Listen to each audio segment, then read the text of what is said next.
Secretary's office come up first for uh, our Record and Information Management Month. Here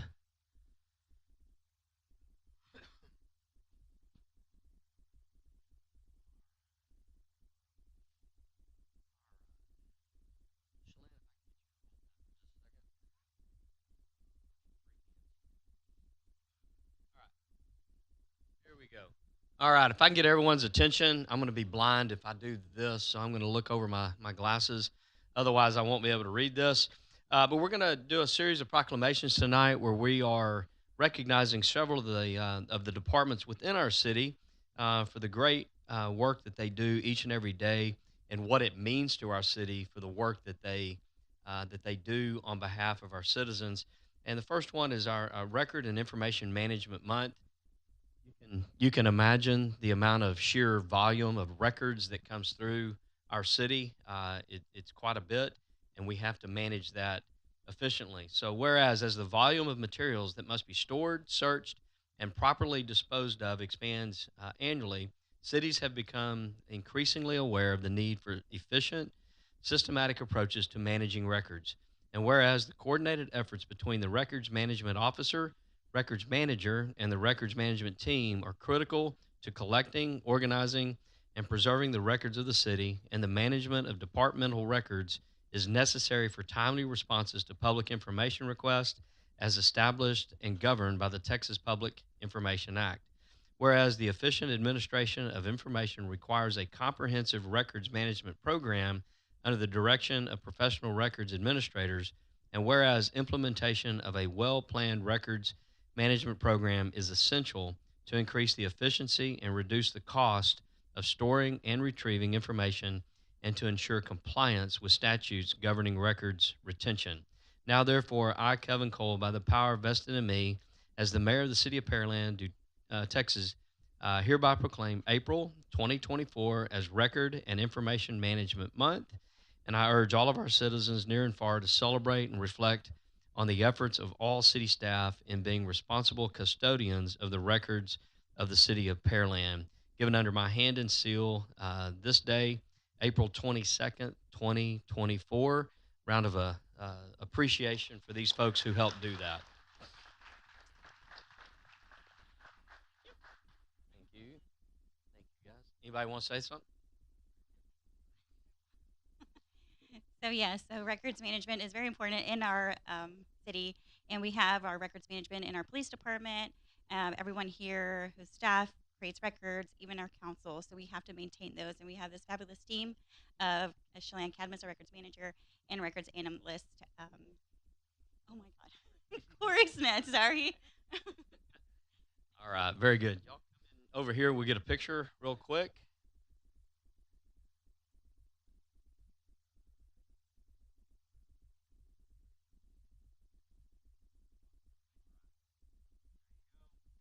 All right, thank you for that, and give them another appreciation for what they do. And you can only imagine as we've grown as a city, just the sheer volume, and now more and more certainly is electronic. Uh, but you can imagine the just the sheer volume of what they have to put up with. If I could have Animal Control Week, you guys come on up here. John, your staff.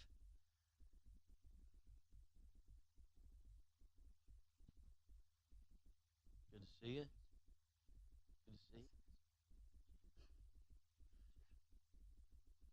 All right. Another very critically vital uh, department within our city.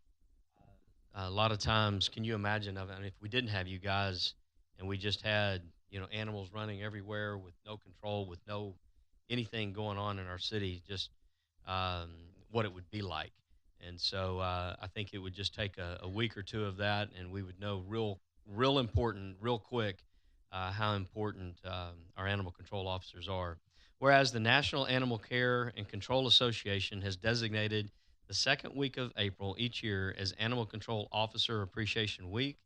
And whereas animal control personnel risk life and limb by going out into the public to protect the welfare of helpless animals and pets that are rescued from injury, disease, abuse, and starvation. And whereas these animal services professionals are dedicated to helping domestic animals and protecting residents in the Pearland community, and whereas animal control officers provide essential community functions of enforcement and investigation of statutes related to rabies, animal care, and safety concerning animals within the territorial limits of Pearland. And whereas the Animal Services Division of the Pearland Police Department is responsible for providing humane care and custody of stray animals and working with the public to promote adoption, rescues, and fostering of animals. Now, therefore, I, Kevin Cole, by the power vested in me as the mayor of the city of Pearland, Texas, do hereby proclaim April 14th through the 20th, 2024, as National Animal Control Appreciation Week. And I ask all of our citizens to join me as we recognize the important work of animal control officers who provide outstanding service daily to the citizens and animals of the city, given under my hand and seal today, April 22nd, 2024. And it is important work. It's valued work, and I think it's work that goes greatly underappreciated. And so I want to make sure from us and the council that you know and understand just how appreciative the work that you do each and every day. And as mentioned in here, you do put yourself in harm's way. It's not easy doing this. Sometimes you're dealing with animals that are out of control and some other issues, and you're risking yourself and putting yourself in those positions. So, John, you'd like to say a couple of words? Thank you, Mayor. We have the greatest group of public servant animal control officers in the state. We're blessed to work for an amazing department that supports the training. We have dedicated 12 individuals that come to work early and leave late. So we're grateful that we get to serve the city of Pearland, and we appreciate this acknowledgement. Plus, they get to love on little furry animals every once in a while. So, what a great job for that. Let's take a picture of this.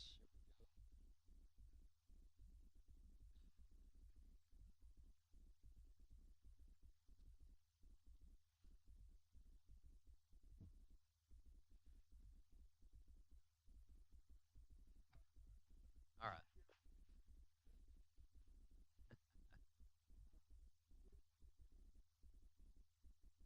All right. There you go. Thank you, guys. Thank you, guys. All right. Next up, we have our telecommunications week. If our telecommunication folks would come on up.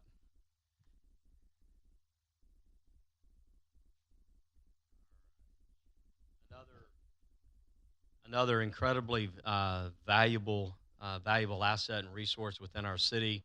We talk a lot about first responders. And if you happen to have to call 911 for some kind of an emergency in our city, it's going to be these individuals that pick that phone up. So they are truly front line of defense. They're first responders. So they're taking that first call. Imagine when you're calling that, it's probably not your best day.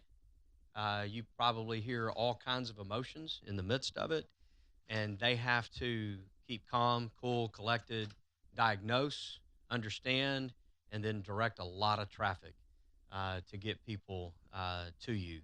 And so they truly are, when we talk about first responders, they are the first responder on site, not on site, but on the call, directing people to the site. So, whereas emergencies can occur at any time that require police, fire, or emergency medical services, and the response of police officers, firefighters, and paramedics is critical to the protection of life and preservation of property. And whereas the safety of our first responders is dependent upon the quality and accuracy of information obtained from citizens who telephone the City of Pearland Emergency Communications Center, and whereas safety telecommunicators are the single vital link for our police officers and firefighters by monitoring their activities by radio, providing them information, and ensuring their safety. And whereas public safety telecommunicators of the City of Pearland have contributed substantially to the apprehension of criminals, suppression of fires, and treatment of patients. Now, therefore, I, Kevin Cole, by the power vested in me as the mayor of the City of Pearland, Texas, do hereby proclaim April the 14th through 20th 2024 as National Public Safety Telecommunicators Week, and I ask all of our citizens, both near and far, to join me as we recognize their vital, important work of public safety telecommunicators as the first and most critical contact our citizens have with emergency services, given under my hand and seal on the 14th day of 2024. And just again, want to express heartfelt thanks for your dedication to each and every day, taking those calls, being professional, being calm, cool. It's not easy. I know that. And you hear all kinds of stuff in the background and everything else that's going on. So if you can imagine a live scene and somebody's calling in, that's what they're hearing. That's what they're experiencing. They're picking up that emotion and they're relaying that back to officers to get there as quickly as they can in aid. So I want to thank you for that. I want to thank you for the work that you do. And again, I think many times people in our organization go underappreciated, and I wanted to make sure that we show the appreciation that we have for each and every one of you for the work that you do. So I'm not sure. Does anybody want to say a word, Chief? Yeah, really couldn't said it better, Mayor. They are that calm in the chaos. Um, you call 911, you call the non-emergency line. These are the people that you're getting 24/7, and they provide that vital link, and we just can't thank them enough. In fact, I think we have an agenda item tonight where we're talking about some of our dispatch services and bringing some of our fire services in-house tonight, just to show you how important it is. We have an action item on it tonight. So let's pull in here.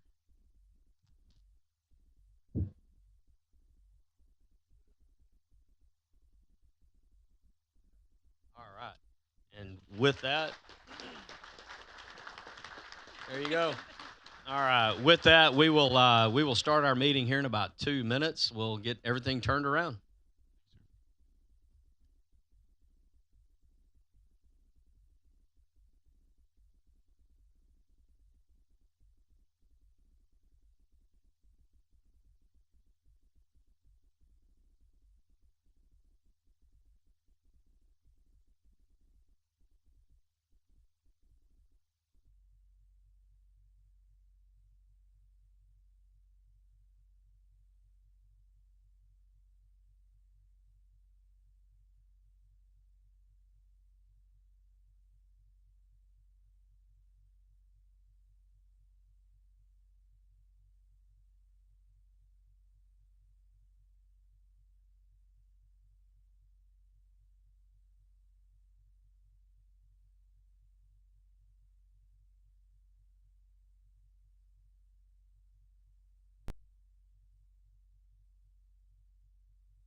All right, we will call this City Council regular meeting agenda for Monday, April the 22nd, 2024 at 6:30 p.m. to order. If you would all please rise, join us as Councilmember Hernandez leads us in an invocation, followed by Councilmember Cade in pledges to both flags. Please bow your head and pray with me. Dear Heavenly Father, yet another absolutely splendid day that you've given us. We had some beautiful rain come through. The temperature dropped down. My mother was very happy, so thank you for that. Dear Heavenly Father, please be with us tonight as we ask you to do every single time we are in these chambers. Put your hand upon us, everyone in these chambers, to help guide us and do your will.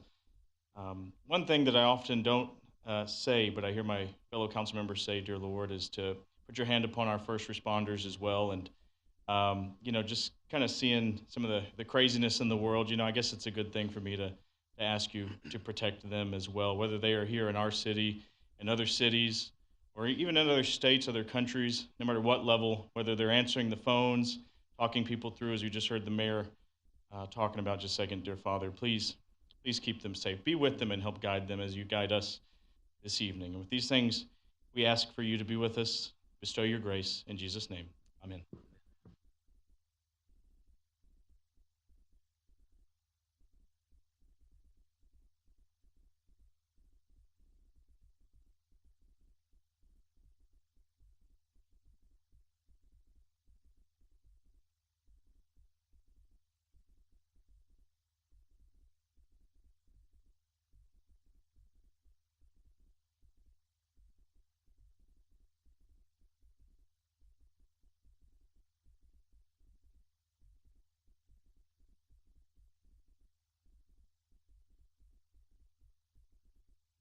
There we go.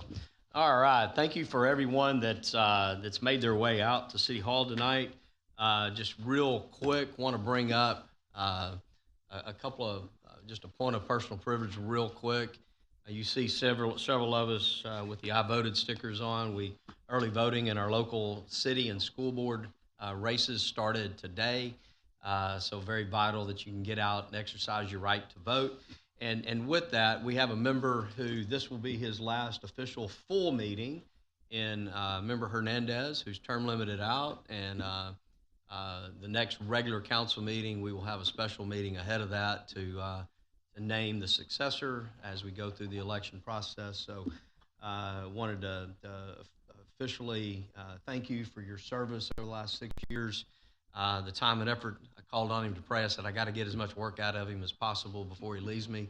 So I appreciate all your efforts over the last 6 years and your dedication and your service to our city. So just wanted to have the opportunity to highlight that. With that, we'll move through to roll call and certification of quorum. Madam Secretary, I'll certify that we have a quorum present as all members of the council are present and accounted for. So with that, we will move to citizens' comments. We have several who have signed up to speak. We have a handful here that want under open citizen comments. We will be calling those names out here in just a moment. And then in addition to that, we've had several people who signed up for certain places to speak in our agenda, specifically on those agenda items, and we will be calling you up when we get to those agenda items. So just because we don't call you out for citizens' comments here doesn't mean we're not going to get to you. So I appreciate each and every one of you for coming out and doing that. Mayor Pro Tem will go through the rules and the drill. So with that, Mayor Pro Tem, take it away. Yes, Mayor. First up will be David Lee. If you'd make your way to the podium, state your name, address. We'll give you 3 minutes to speak, and thank you very much for coming out this evening.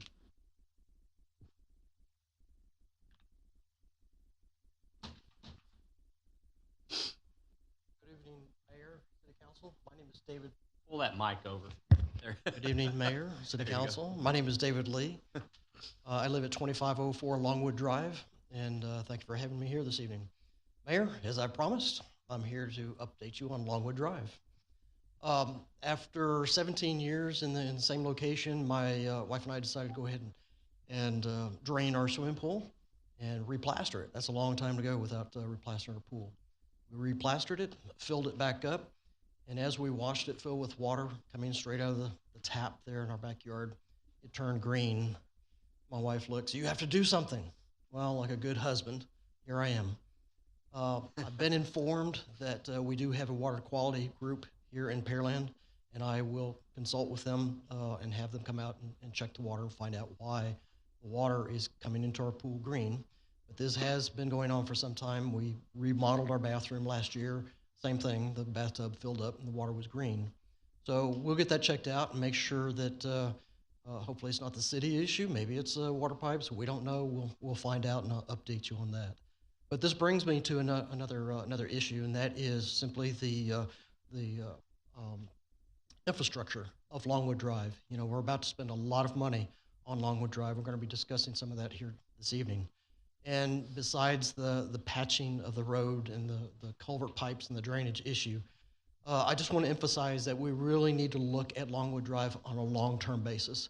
Mayor, I was talking to you earlier about probably trying to get as many people together from that neighborhood who all have a similar concern. We don't have an HOA, so it's difficult sometimes to get everybody together to discuss that issue. And I will be trying my best, given all of our schedules, to try to do that. But I think there needs to be more citizen involvement in the projects where these things are happening. I would do everything in my power to try to do that and bring all of these people together to discuss this important issue.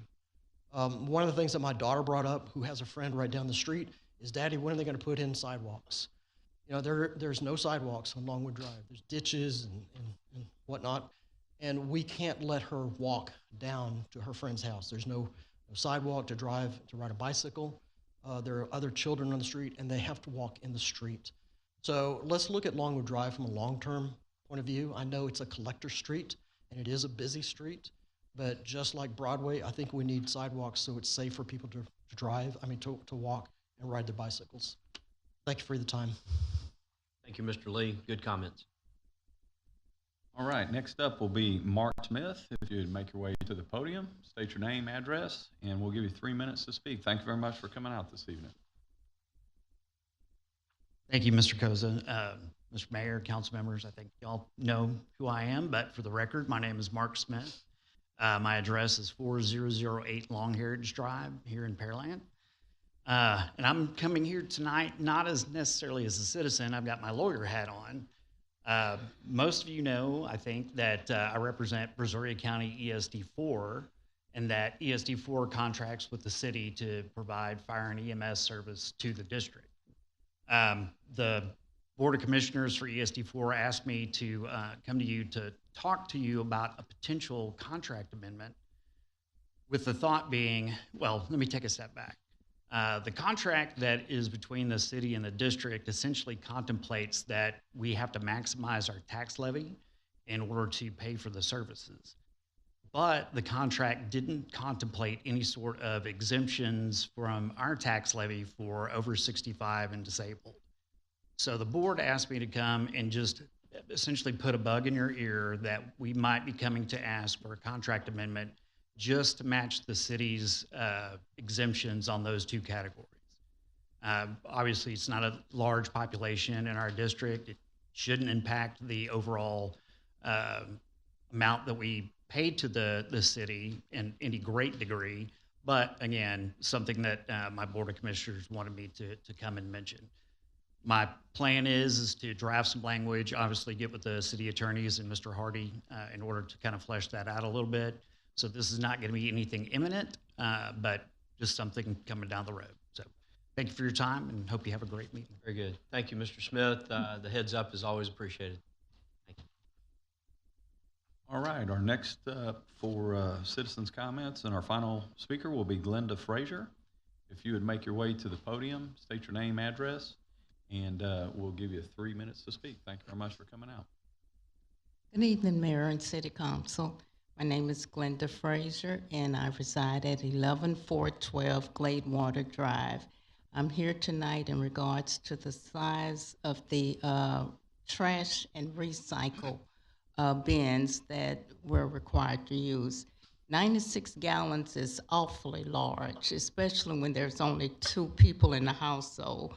And I've attempted a number of times to get smaller trash and recycle bins from Frontier Waste, but they said that the contract that the city has requires the 96 gallons. And I was wondering whether or not it would be possible for the city to amend the contract where those who don't need 96 gallons can get a smaller recycle and trash bin. There are only 2 people who reside in my household. Those 96 gallon ones are awfully heavy.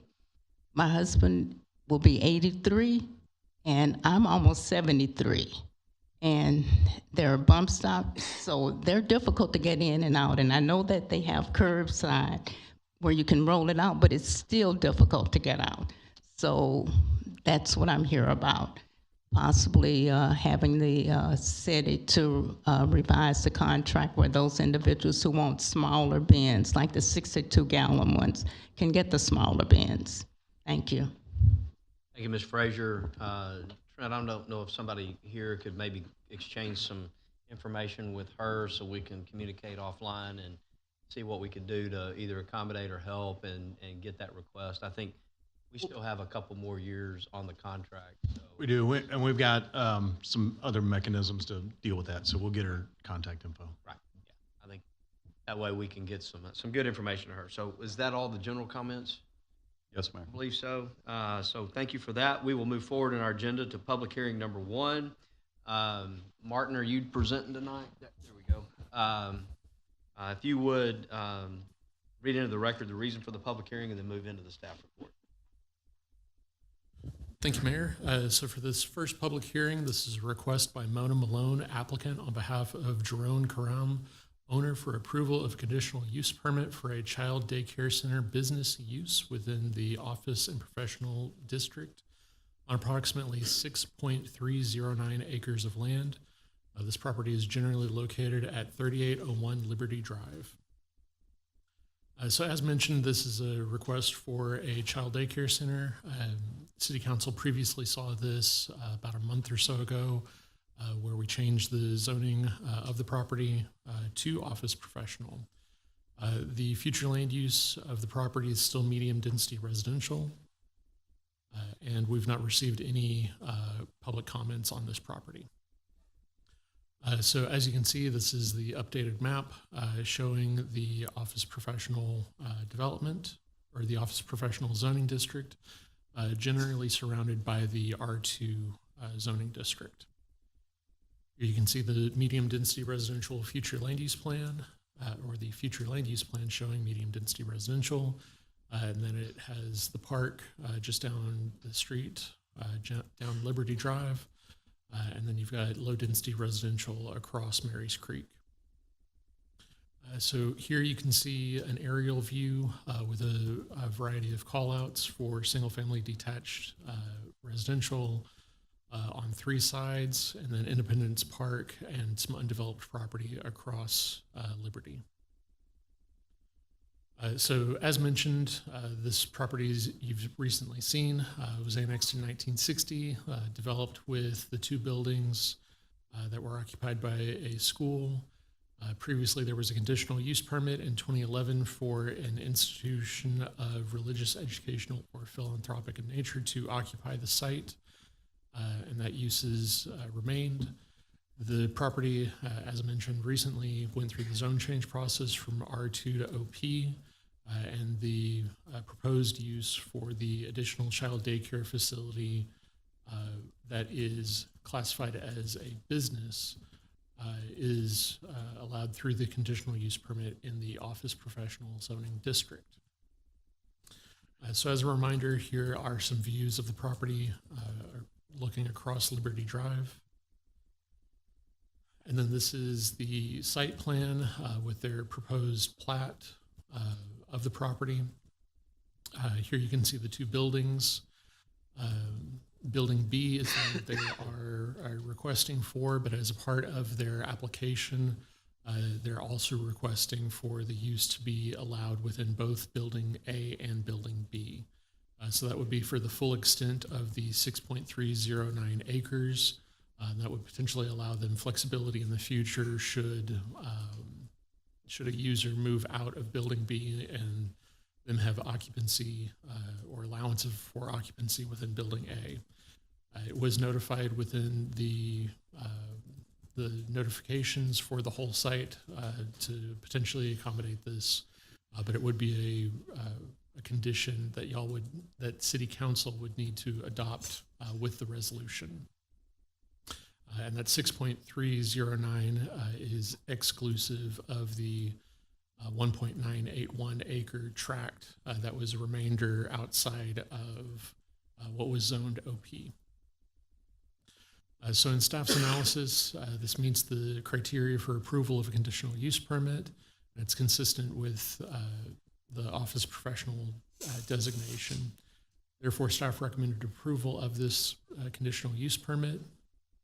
And then the Planning and Zoning Commission held their meeting and recommended approval of the CUP. And they recommended with the condition that the CUP apply to the full 6.309 acres, again, to allow that flexibility for the landowner. With that, Mayor, I will pass back to you. All right, thank you for that. Ms. Malone, I see you're here. Do you have a applicant presentation? Welcome.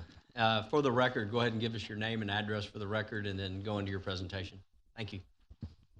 Good evening, Mona Malone. 4303 Waterfall Cove, Pasadena, Texas, 77505. Just wanted to say we very much appreciate staff, ENZ, City Council, helping us get through this process. Has been a bit of a process getting the zoning changed and then, of course, the conditional use permit. But it does get us exactly where they're looking to go to be able to fully use this property, refurbish it, get it back into a good condition. So I'm here if you have any questions. Nothing further to add. All right, thank you for that. If we have any questions, we'll certainly call you up. With that, we'll move to those wishing to speak for or against this proposed request. Can go to the podium, give us your name and address. You have 3 minutes to speak. Second attempt, those wishing to speak for or against this proposed request. And third and final time, those wishing to speak for or against this proposed request. So with that, we will move to questions, comments, concerns from City Council. Before we open up for questions, Martin, quick question. Not under the public hearing, but under new business item number 1, the CUP, the additional condition would have to be an amendment. Is that correct? That is correct. Okay, Ms. Excuse me, Malone, Mayor? was there any objection to that from the applicant? Okay. Excuse me, Mayor. Lawrence from Legal. So I think that the resolution is drafted including the full acreage, 6.309. So it's already, no amendment would be needed. Parcels 1 and 2 are identified in the body of the request. okay, then that would, Did I misunderstand that, Martin? So the whole of the 6.309 is included. The specific condition would essentially allow this CUP to be for both buildings. Typically, whenever council sees a conditional use permit, it's for a specific area or a specific building. So the condition to allow for all locations within the 6.309 is specifically what the applicant's looking for. So I don't know if that's necessarily something that. I think that the applicant was trying to identify that because when they came in for the zoning, they were really focused on one building, but the CUP application is comprehensive. as the whole. Okay. And it has it all in the description. Okay, well, that helps. That'll be smooth. So with that, we'll open it up for questions, comments, concerns from council. Seeing none in either direction, with that, we will close the public hearing and move to new business item number 1. Mr. Carbone, would you present that, please? Thank you, Mayor. Consideration possible action resolution R 2024-CUP 2403. So moved. Second. We have a motion and a second. We've had staff report as well as questions and comments opportunity from the council. With that, Madam Secretary, we'll call for the vote.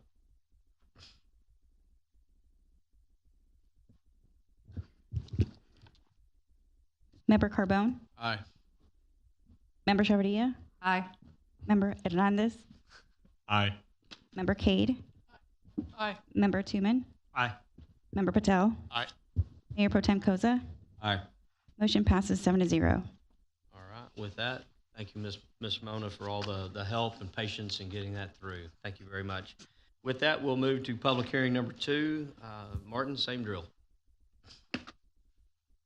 Thank you, Mayor. So for the second public hearing, this is a request by Vincent Gerard and Associates, applicant on behalf of Bill and Nancy Williams, owner, for approval of a conditional use permit to replace an existing wireless communications tower with 150 feet tall wireless communications tower within the light industrial district on approximately 9.140 acres of land. This is generally located at 3326 South Main. So as mentioned, this is a replacement of an existing cell tower. This property is in the light industrial future land use, and we have not received any written or phone calls for comment on this application. So here you can see the general aerial and zoning of the property. It's all M1 on the west side of Main Street. And it shares a future land use designation of light industrial, also along the west side of Main Street. So taking a closer look at the actual site itself, the developed portion is tangent to Main Street. It has a variety of commercial uses on the east side of Main, and then it shares a boundary with a tire sales, a new tire sales operation on the west side of Main, and then has some mixed industrial and undeveloped on the remaining sides. This property was annexed into the city in 1960, and the existing tower was developed on the property prior to 2000, and the rest of the site has remained undeveloped. The applicant is in process of platting the property, so that way they can pull building permits to remove and replace this existing tower. So here are a couple views of the base of the tower with the equipment on the right-hand side, and then the overall full height of the tower. That existing tower measures 140 feet, so this new proposal will increase the tower by 10 foot. Here is their proposed site plan. And then here is a schematic of that new monopole construction. This is a map generally showing where there are existing towers. This map is a requirement of the conditional use permit requirements for new towers. It essentially states that the applicant has to provide where there are like and in-kind towers, which is indicated on this map. The subject site is this highlighted in green area. Taking a closer look at what is in the surrounding area, you have one tower site within 1 mile, 8 within 2 miles, and 11 within 3 miles, 2 of which are outside of the city limits. So during this application, staff analysis stated that it meets the established criteria for approval, and that it's consistent with the comprehensive plan and the future land use plan. And then staff recommended approval of this request. And then the Planning and Zoning Commission held their public hearing and recommended approval without any additional conditions added to their recommendation. With that, Mayor, I'll pass it back to you. All right, thank you for that. Is the applicant present? You have a presentation? All right, thank you for being here. You make your way to the podium, give us your name and address for the record, and proceed with your presentation. Thank you, Mayor, Council. My name is Vince Hebinger with Vincent Gerard and Associates, representing both the landowner and the tower owner. Address 1705 Carlotta Lane, Austin, Texas. This is one of the original sites built for Pearland. It's done. It's structurally. As a matter of fact, AT&T, the primary carrier, can't put their 5G antennas on it until we replace it with a better one. It also has Dish, which is Boost Mobile on it as well. We've been through like Martin said, the platting process, getting it signed, getting ready to be approved. And it just basically needs to be replaced. So if you have any questions, no wireless one-on-one tonight, but specifically for this site, it's still needed there. Basically worn out and ready to be worn out. replaced. All right. We'll call on you if we have some questions. Thank you for being here. Okay.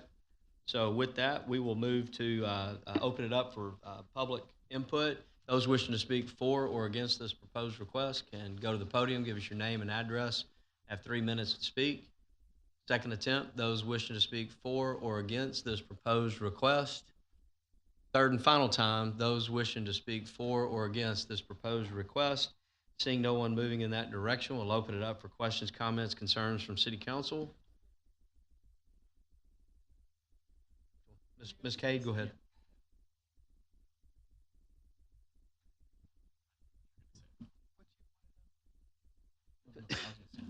Martin, in this letter, it says that the current pole, for lack of a better word, employs FirstNet, the Emergency and First Responders Network.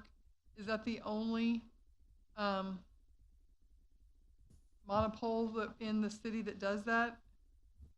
And I would invite the applicant up to speak on that. He's going to the podium.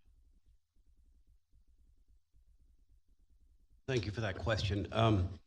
AT&T is the FirstNet provider. So if you have an AT&T site in other locations, they've already upgraded most of their sites to provide that FirstNet capability on each site.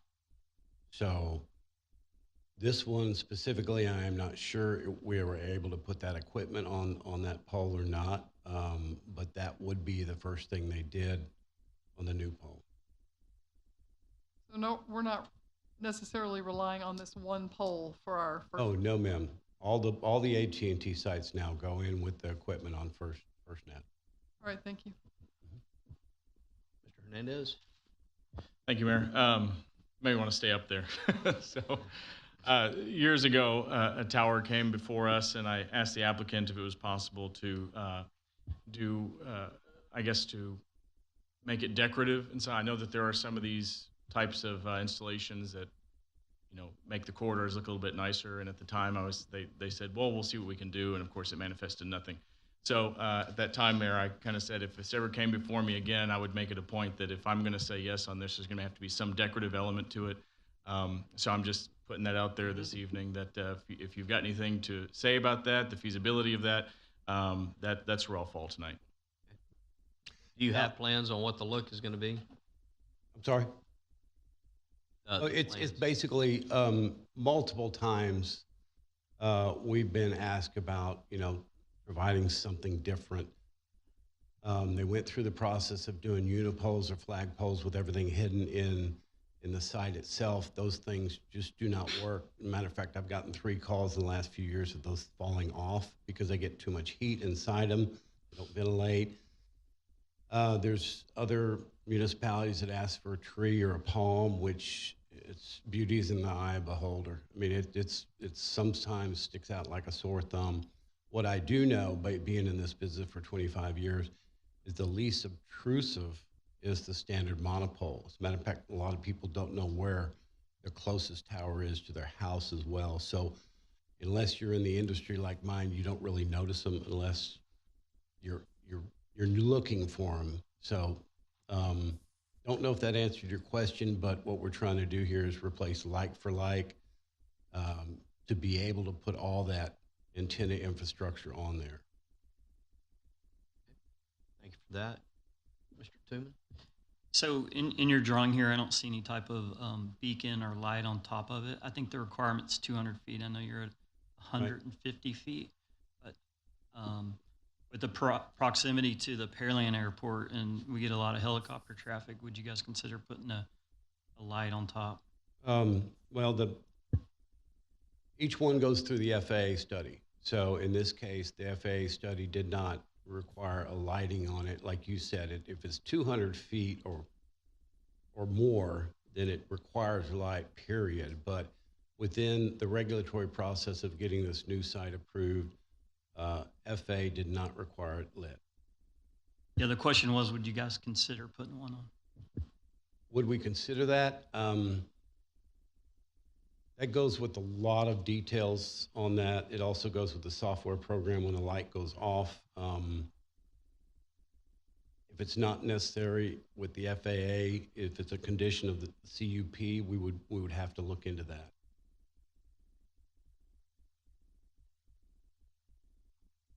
Any other questions, comments on that?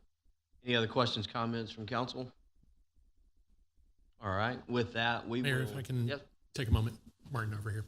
I do want to point out that the current installation that is on site, let me see if I can go back to the picture. You can see that they've got a chain link fence that is currently used as screening, which is not providing much screening for the site. They are planning on installing a CMU brick wall, so that is an improvement on their screening. To go back to Councilmember Hernandez's question on providing a little bit of a higher quality screening for the site. It'll provide a little bit, that's right. Any last call, questions, comments? Seeing none, we will close this public hearing. Thank you for your comments. With that, Ms. Chavarria, would you present new business item number 2? Thank you, Mayor. Consideration and possible action, resolution number R 2024-CUP-24-10. So moved. Second. We have a motion and a second. We've had questions and comments as well as staff input. I heard a couple of questions about lights on top and a few other things. You want to offer an amendment to that? And I hear what he's saying from a regulatory standpoint. I don't know what it means. Yeah, I think the rules is 200 feet. I mean, like you said, the FAA does not require that. But it is, and if you look at Pearland Regional's flight path, essentially it is on the other side of the high school, but it is close. It is close, and then we do have a lot of flight training facilities over at Pearland, plus a helicopter operation. And then when you also look at the number of pipelines that run through Pearland, we do the pipeline patrol. I would like to see a light on top of it. Okay. Yeah, it just require an amendment to the CUP. Yes, I think I would like to see that amendment put on. I'll second that. So I think we have an amendment on the table to add a, was it a FAA regulated light at the top of the tower? And we have a second for that amendment. Do we refer to it as an FAA regulated light if the FAA is not requiring it? I think you got to have a standard somewhere. I agree. I just want to make sure we have a standard that we can enforce. So maybe an FAA approved light. Yes, sir. That works. A light that would be approved by the FAA. Right. Yeah. We have a motion, a second on an amendment. I think you have a question to that? Yeah. Okay.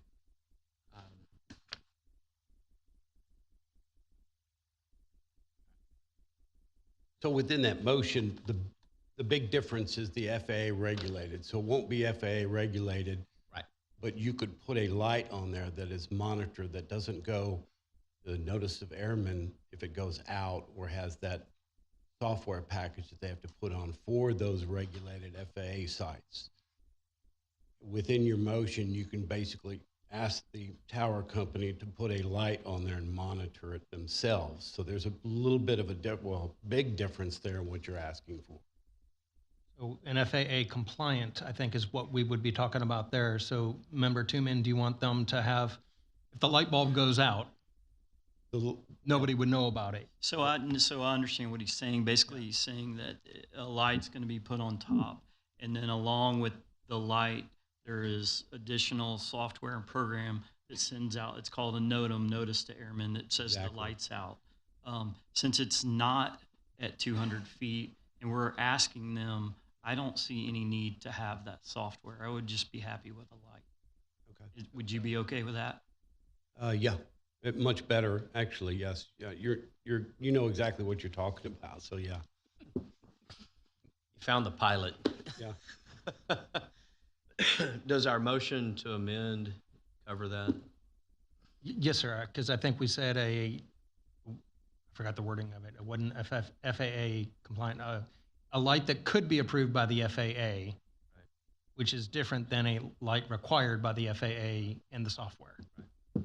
I'm With fine with that. Yeah, Mr. Patel, you have a question? I guess I'm trying to understand, if we're not going to monitor it and it goes out, who's going to go change it at 150 feet? They will. That's assuming The tower that, company will have to, they'll monitor it, yes, but it won't be exactly like Councilman said, won't go to notice of all airmen that it's out, but it has an automatic trigger mechanism to notify the technicians to come change it within a certain amount of time. Member Patel, if this amendment passes and the CUP passes, then a condition of that continued use would be that the lights stay on. And if it is not, then somebody could revoke the CUP. So that would be the enforcement mechanism if the bulb goes out and nobody changes it. Good question, though. Questions, comments? Any questions, comments on the amendment? We'll vote on the amendment first. This is an amendment to require a FAA approved light standard without the associated software. I won't get into the acronym because I'll get it wrong. I'm unlike my colleague up here. But with that, and we had a second on that. So, Madam Secretary, we'll vote on the amendment.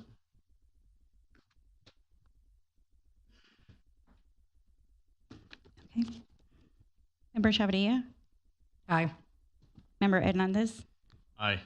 Member Cade? No. Member Tuman? Aye. Member Patel? Aye. Mayor Pro Tem Koza? Aye. Member Carbone? Aye. Motion passes 6-1.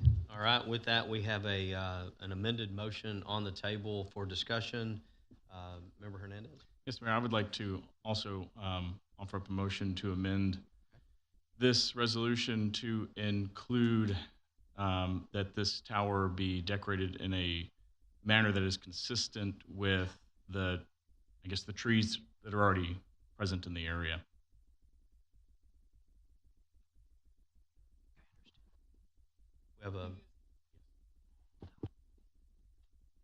Second.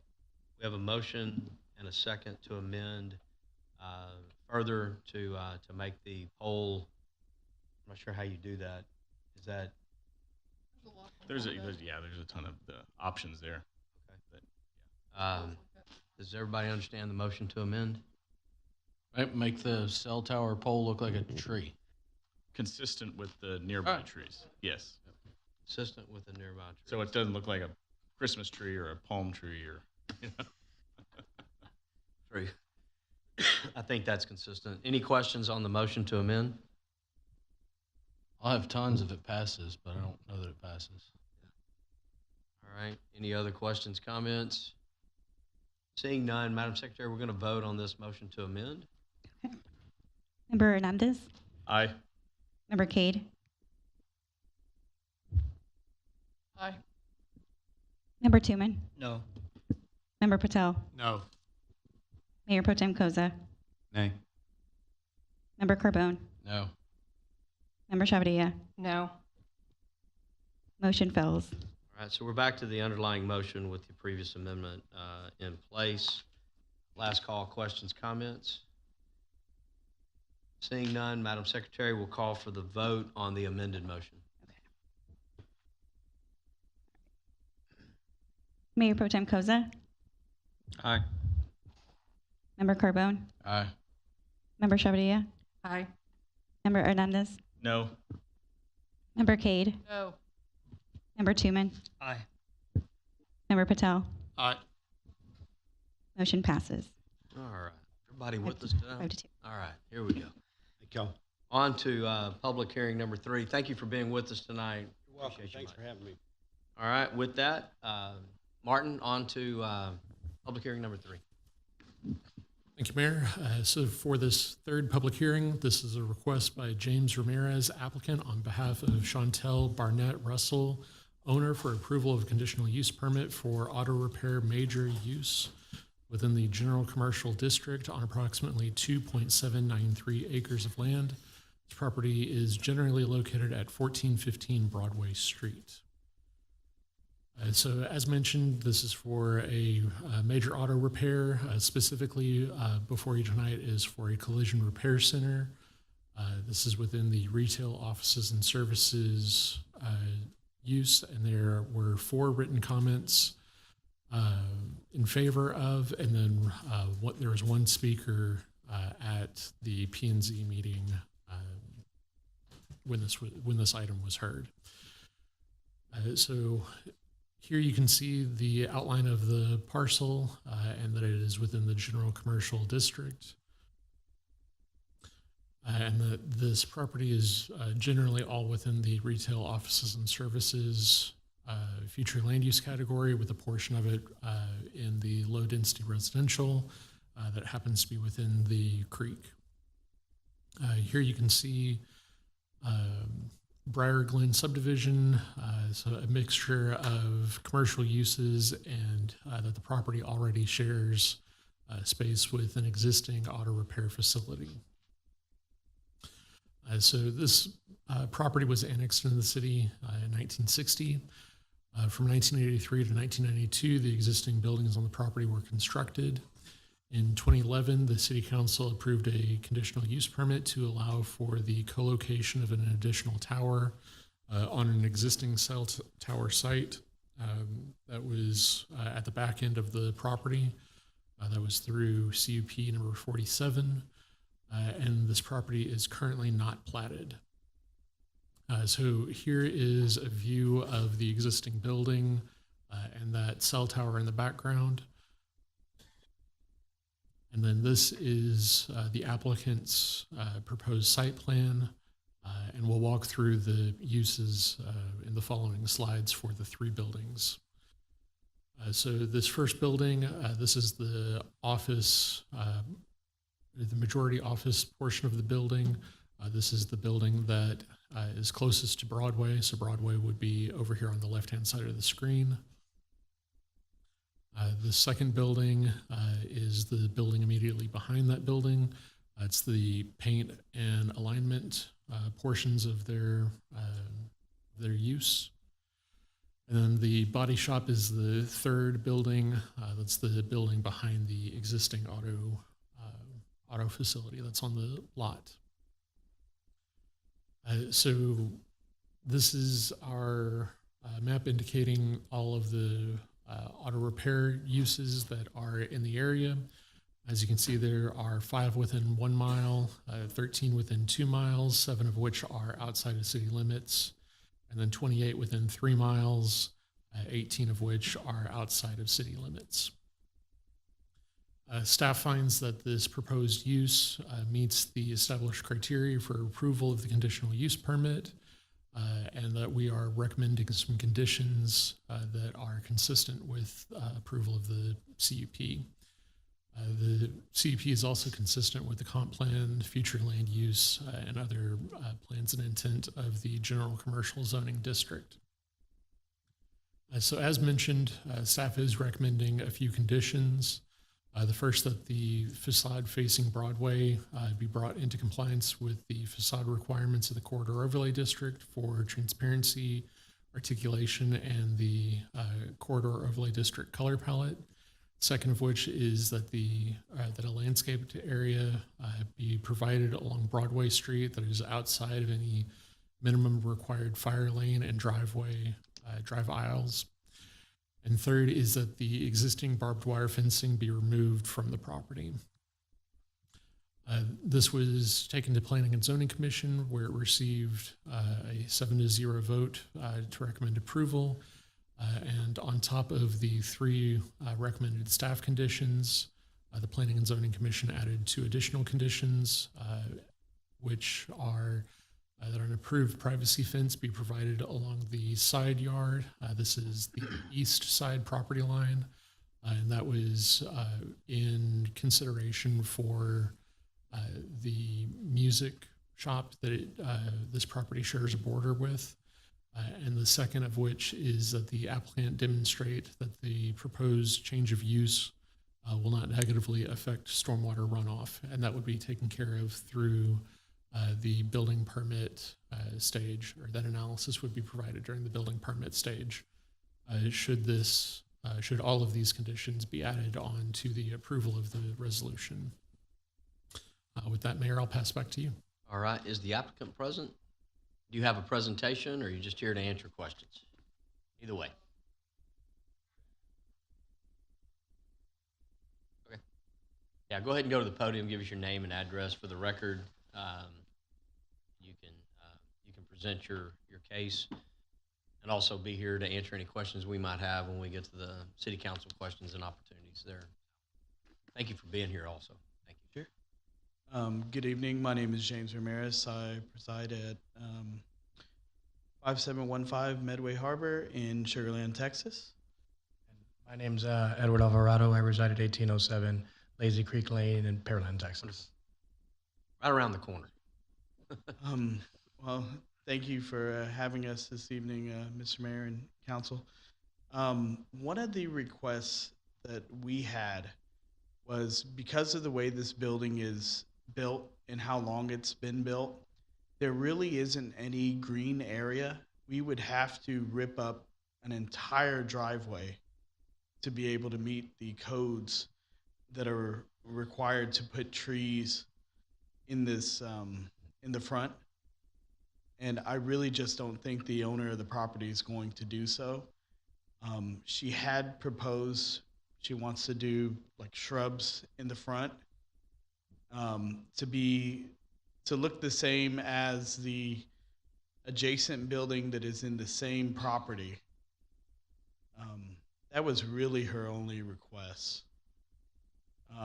Also, on the barbed wire fence, I know that night that we had the meeting, we were told barbed wire was okay to go around on the sides and on the back.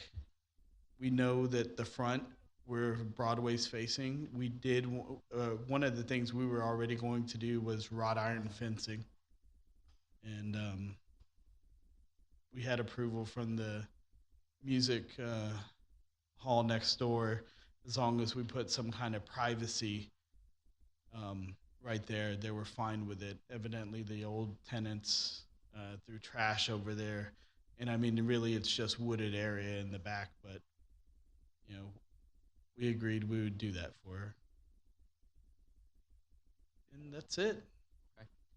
Well, thank you for that. We're going to do the public hearing portion. When we come back for questions, comments, we may have some comments and questions for you guys specifically along those lines. Thank you for being here, as I said, mentioned just a minute ago. So with that, we'll open it up for the public to offer comment and testimony. Those wishing to speak for or against this proposed request can go to the podium, give us your name and address for the record, and you have 3 minutes to speak. I see Mr. Lee heading in that direction. David, you know the drill. Just give us your name and address. Tie your comments back to your name and address. Thank you. Thank you, Mayor.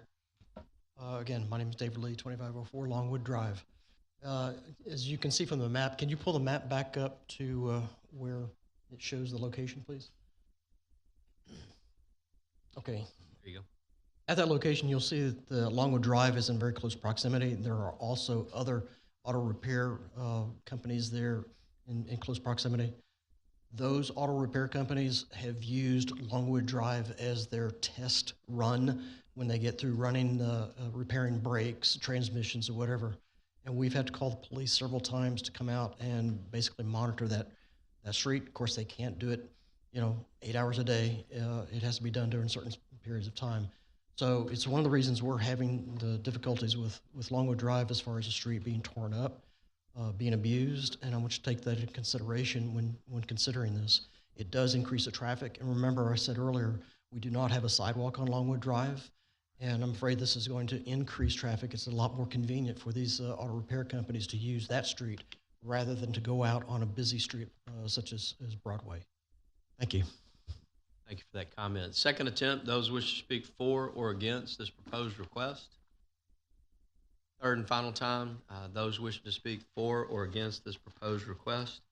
Seeing no one moving in that direction, we will open it up for questions, comments, concerns from City Council. See anything? Ms. Chavarria? Thank you, Mayor. Yes, I do have a question. How will you conform to the air permit rules for the TCEQ for the overspray of the painting when you're painting the vehicle? It's a great question. So we're required to paint in a booth that's already compliant and permitted. It has a complete downdraft system. Not to go too much into it, but it produces 30,000 CFMs. It's a USI Italia, very expensive state-of-the-art booth, and it keeps everything contained in a downdraft system where it recycles fresh air. They're not to be able to paint outside of that booth, not even in a prep deck or anything that's not contained. According to the state, you're only allowed to spray under 5 sprayable ounces if you're using primer, but we even prime that inside of the booth or the prep decks. Not a problem. Thank you. Mayor Pro Tem? Thank you, Mayor. I've got, could y'all please describe as far as the different manufacturers that y'all, what their requirements are that they require y'all to do as far as your facility as well? Sure thing. Great question. So the manufacturers that we currently work with that we're certified in are Tesla and BMW, currently working on Mercedes. We came to this side of town because there was actually a high request due to long wait lines for Mercedes and BMW, so they're ready to certify us as soon as we get in. According to the manufacturers, they give us all kinds of classes and training. They have different classes that we have to travel out of state for our technicians to learn everything. We're required to have equipment for proper calibrations, programming the vehicles, making sure that they're safe, using proper parts and procedures to do it. That's something that we require every single one of our technicians, any mechanics involved, painters, and everybody to continuously do training. We stay up to date with all the manufacturer certifications that we go through, as well as ICAR and several other venues. Also, the screening that you have requirements from the manufacturers as well. One more time. I don't understanding. Sorry. Screening as far as. Hey, Could go you ahead- make go ahead sure and put it on the mic? Yeah, that way people can hear you. There you go. Screening as far as what?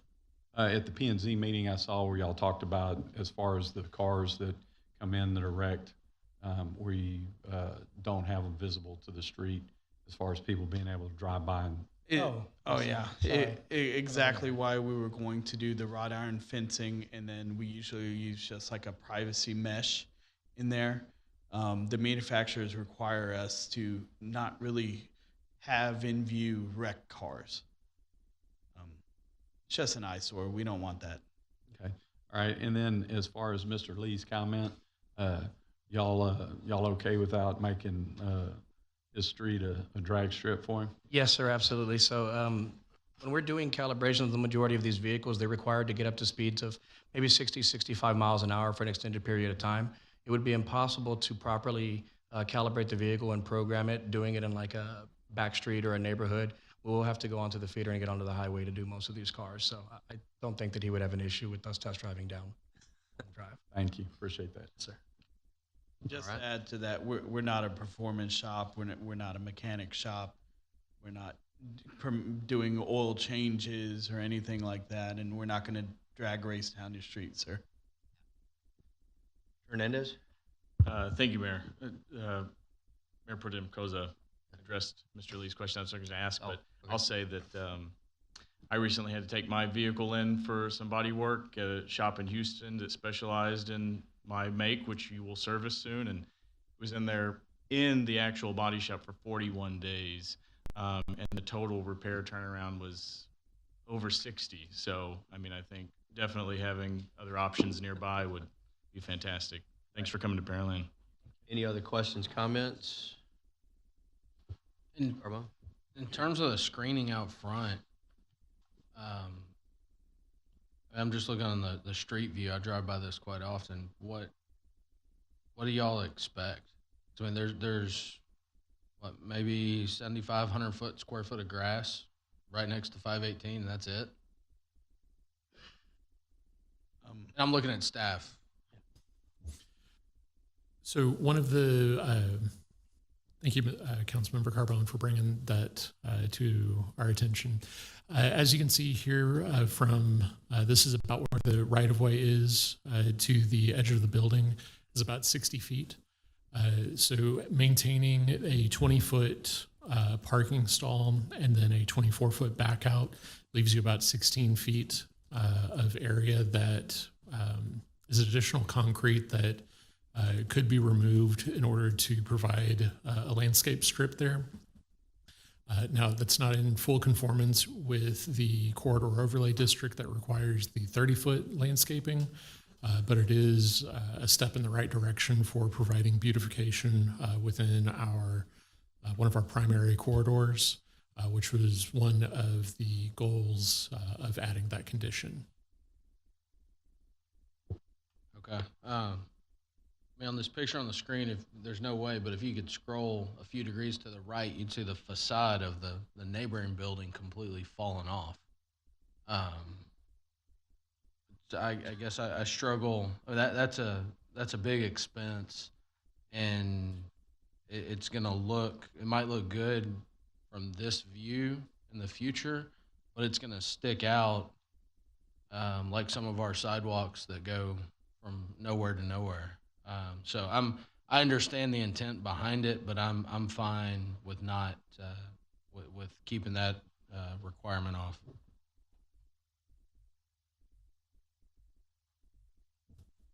Yeah. Questions, comments? Sorry, Mayor. Thank you. I echo Member Carbone's process that this is a vacant building, and I'm assuming I'd rather have a jobs in the market and a business that's thriving, that's needed, than to have a vacant building. I'm okay with eliminating the need for the landscaping as well. Any other questions, comments? Martin, in the packet, when you have the aerial view that shows it with the properties around it, I know it's one of the kind of hard to see it on that because of the block up. Yeah, go to that one right there and blow that up a little bit. You know, this is one of our issues that obviously we've had, and that is this property was built, you know, way before some of the current rules and regulations, especially the property next door to it that had that was required with the 30-foot, you know, landscape buffer and all of that. So the building is set back, and I understand where staff's trying to take this. I understand where P&Z is trying to take this. But I think it ends up being more trouble than good in just maneuvering vehicles on the front of that building. If you see the property, you know, to the west, you can see what that intent was, and that is just newer rules, newer regulations, and at the same time, I understand what staff's trying to do there. I just don't think it's practical. I think that in my book, it's just not practical in this particular setting. And as you move further to the east, you have the same situation. And yeah, we have the opportunity to do this, but I don't know when and if these other properties would even have that opportunity. And to Member Carbone's comment, it's almost like the sidewalk that's just there with no ends to it. But I'll leave that up to council to question. But I just wanted to point out, and you can see it here, just the differences of time and rules and regulations over time. So open it back up. Any questions, comments? So the property, I guess that would be to the west, is that Starbucks? Yes. Yes. It is Starbucks. Yeah. And people cut through that whole parking lot just to go to Starbucks, and the Starbucks Yeah. area is Bet they do. very small in comparison. I don't go to Starbucks. I go to the Kolache factory next door. So sorry. Another thing I wanted to ask, so in speaking with planning and development, as I called them for the TxDOT approval, what I was told by Mr. John in an email was, since we are not actually changing anything to the structure of these buildings outside, that I did not have to request anything from TxDOT. I was wondering if that could be removed as well. almost forgot about that one. Martin, what was the requirement from TxDOT? So the requirement doesn't come from TxDOT. The requirement was a discussion point from the Planning and Zoning Commission. And with this property backing up to Mary's Creek here, there was a concern that should there be flooding in the future, that some of the chemicals may end up in the creek. So what one of the commissioners was requesting was that there be a study or a letter provided from the applicant's design team, essentially confirming that all safety precautions and procedures would be met. So it's not it's not TxDOT, it's TCEQ. Is that correct? More in lines, yes. Okay. But that's the general heart of where that condition was coming from.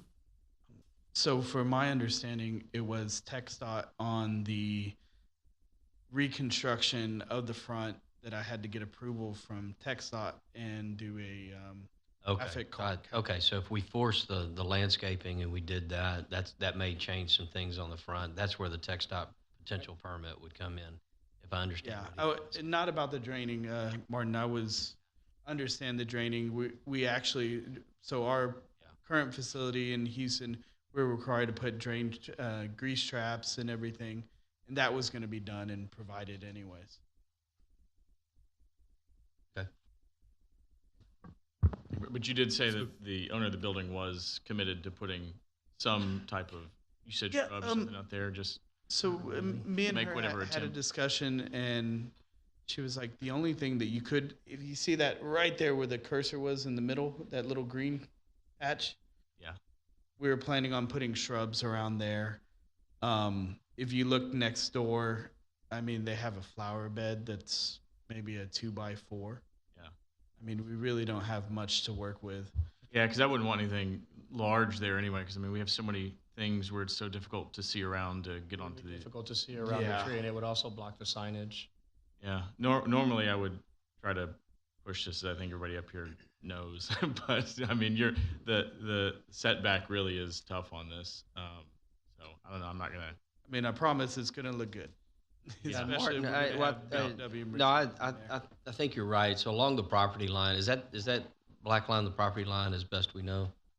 As best I know. So my fear is if we do too much landscaping there, we get into some site issues of people getting out on 518. So at the same time, having some screening of the parking area would always be good.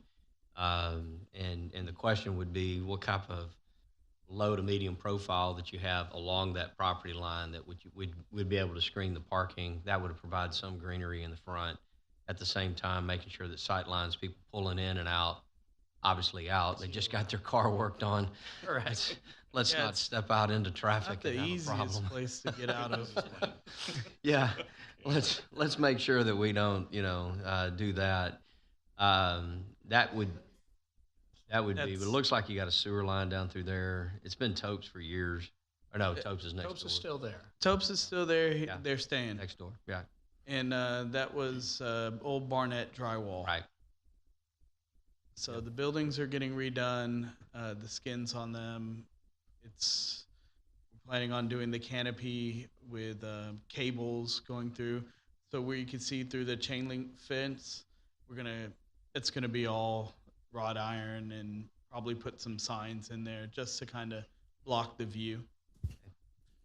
And Mayor, if I may, again, part of the landscape thought there was to reduce conflict points. One of the big concepts is that whenever you have a large piece of concrete, it enables people to drive wherever they want to. So if these three vehicles that you see on the screen aren't here, that produces a number of places where a vehicle can go. If it is curbed off with landscaping, then that delineates where a car should go and where a car should not go. So if that area were brought in, maybe not necessarily the full 16 feet, maybe only a 10-foot or an additional 6 foot, that still reduces the amount of conflict points that those people that are pulling into Kolache Factory or the Starbucks would potentially incur as they drive through this property to another. And then we could always put no parking signs or something over there. I just know the owners told me, like, if it goes to that point, I'm out. I'm sorry, Mayor. I want to add some. This is Raj here at the corner. Related to tax dot requirement. So whenever there is changes of occupancy, tax dot requires no objection letter.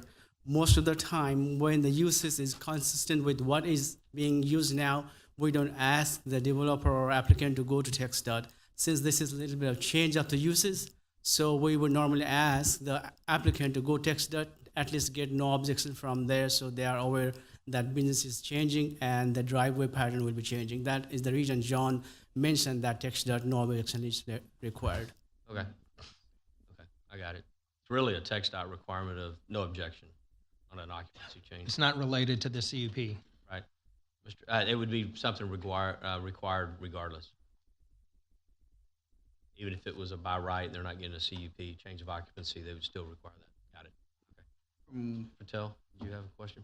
So I guess the biggest hiccup with your business moving forward is the landscaping. Is that the primary issue? Kind of, yeah, because they've already had a lot of concrete that they had to replace that was damaged in the back because of all. Have you approached our Economic Development Corporation to help you fund some of this stuff? Not at all. Okay, is Matt here? I would, if you don't mind, can you have a conversation with him? Absolutely. And just to see what they can do with this landscaping? They're very good at landscaping. They spend $20 million on 288. So they can certainly pony up some money to help a business move into our community. That'd be great. So I would strongly suggest you go back, have a conversation, and see what we can do. Okay. Is that fair? Yeah, absolutely. Thank you. So are we going to postpone this until they have that conversation? I mean, from my understanding, she said we've already spent so much money, hundreds, like a lot of money fixing. Absolutely, but can you wait for another 2 weeks? 3 weeks. 3 weeks until we have a conversation? I mean, look, here. I know, I'm trying to rush in here before BMW says, hey, you know what, I'm sorry, we gave. I understand. Yeah. I'm okay with not putting it, but I do see the concern, and I would like to have some consistency there, and I hear Martin, what he's saying as well. But I think it's just worth and I'm sorry you didn't have this conversation before, and I wish you had a better, I guess, information to at least have that conversation. So they may be, I'm not saying it's a done deal, and you may come back and say, look, we had a conversation and no, but at least you tried. I just say I will have that conversation. Ultimately, I'm not the owner of the property. Agree. And if they want you to move in and pay rent, I mean, I'm pretty sure they will have to wait for a few. And I understand your dilemma with your car, and I apologize for that. If you knew, I've been trying to move into this property since September of last year. Wow. And I've spent hundreds of thousands, actually over $1 million in equipment and just time. I walked away from this property 4 times until the owner came back and talked to me in person. Timon? I mean, I'll talk to them. Can we go back to the overhead? I really need to know if it's a yes or a no, to be honest with you. I've exhausted all my resources with this property. So I just want to be clear that I'm understanding. So if we require the landscape, then we're requiring the concrete not only to be cut out in front of this business, but also Topes. No.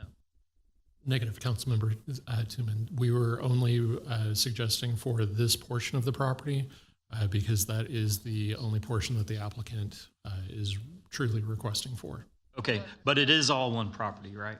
It is all one lot, correct. Okay. So if we have the landscaping just on this one side, and then it doesn't, yeah, I think I'm with Member Patel and Member Carbone on the landscaping. Yeah. So I'm open for council's. Well, we're still in the public hearing. We have to get to the new business item before we can move forward on this, but. in a postponement to get that asked and answered. And again, I don't know EDC's realm without their board approval. They have a board meeting this week. Is that correct? Thursday? Yes, I believe that is correct. And I don't know, depending on the cost, what's their approval limit? You know, I mean, I know the approval limit coming here, but approval limit with their board, it may be longer than the 3 weeks. I just look at this, at what we're asking them to do on this particular building. You're not doing it next door. And I understand where staff's coming from, but I think it's an overkill on this building. I just think it's an overkill. And so these guys have been working within as many of our rules as possible. This is an older building. This is one of those, and the reason it sits vacant is because of the issues that we're talking about. And so this is where we've got to have our flexibility with the business community, be able to work with them so we don't have empty buildings just sitting and going in disrepair. So, yeah. Thank you, Mayor. Would it be possible, Lawrence, I guess, this is a question for you, that if it were approved without the landscaping requirements tonight, but that there was a condition that said if the 1421, the next door, were to improve or change, that it would trigger both of them to come up with an enhanced landscaping, so that there's some consistency between the two? No, sir, because if something happens next door, that is not subject to this CUP. Right, but I'm this saying CUP can't. so it trigger can't their reference thing. another. Correct. Okay, got it. Thank you. So one possibility, and I think that the prospective future hopeful tenants, if I can call them that, one thing that you could do is, if you're concerned about the traffic points, they've said that they can make sure that there's no parking in that area. So if council is not on board with the suggestion to put landscaping in there, if the true concern is conflict points and traffic, then at a minimum you could put no parking there. And I think that I heard that they were okay with that. I don't know about the property owner themselves. And that may be a compromise when you get to that issue. All right, thank you, Lawrence. Lawrence, would it be possible we approve this today, but where the landscaping the city's asking for, let's say in the future, somehow EDC has money and they can convince the property next door to them to say, if you give us the right of way and we can put in the landscaping, can that be part of this so we can move forward? I want to give them their permit and start construction. Is there a way we can negotiate to say, just give us a right way at least to build the landscaping? That would be a separate, it'd be a separate negotiation above it. I mean, EDC has the ability to negotiate facade grants and those types of things with businesses all through town, and it's just a private one-on-one negotiation with property owners. We can come back in. If it's help with landscaping, we can do that. And it wouldn't necessarily be subject to this. It would be something that out of the goodwill of the EDC, they would be offering it. Not necessarily to them, but it would be offering to any business that wanted it. That's the catch-22 when we get into the EDC pocketbook on private landscaping on private property. So that would be something that would be subject to it, but it wouldn't be subject to this. Okay. So, but it'd be a separate negotiation. What I'm gonna do is. Thank you, Mayor. Yeah, so I'd like to go ahead and move forward and make the recommendation of the no parking. So let's get out of the public hearing and get into the new business item. So I'm going to close this docketed public hearing and move to new business item number 3. Mr. Koza, would you present that, please? Yes, Mayor. Consideration and possible action resolution number R 2024-CUP24-12. So moved. Second. We have a motion and a second. Ms. Chavarria, back to you. Thank you, Mayor. So I would like to go ahead and make the recommendation of the Motion to amend. The motion to amend, so that we can go ahead and amend the motion to have the no parking space in lieu of the landscaping. So, Member Chavarria, please, if I got this wrong, let me know. There were 7 recommendations from P&Z for conditions. Put all of those. The second of those was the landscape area should be provided along Broadway Street that's outside any minimum required fire lane or drive aisle. And what you're recommending is, instead of that being a landscape area, a no parking zone. That is correct. So it would have the other 6, and it would just be changing that 1. Correct. It's a total of 5. 5. I apologize. Side facing Broadway, landscaping. 5. Yes. Existing barbed wire removed. Privacy fence, and then the, not negatively, the stormwater, which is you want to change number 2 on slide 38. We have a motion and a second. That is to remove the landscaping requirement and substitute it with a no parking area in that front piece of the property. Any other questions, comments to the motion to amend? Lawrence, are you clear on that? Yes, sir. I think it's the 5 recommended conditions from P&Z. However, number 2 is being replaced, the landscaping requirement is being replaced with a no parking zone requirement. That's correct. All right. Any other questions, comments? Can I just ask if the applicant is tracked with us, and are you okay with the amendment as proposed as it resolves the landscape issue? If we can pull up the Google mapping, I just want to clarify where we would put it. Got it. And then, so where those 4 cars are right there, Right. that were the 2 cars closest to the sign, I would put no parking tow away zone. Right. I'm 100% fine with that, because the other day Topes had a tow truck right there. I'm good with it. I couldn't even take a picture. Just waiting. All right. My only other question, just because in there it doesn't state completely, it says no barbed wire fencing.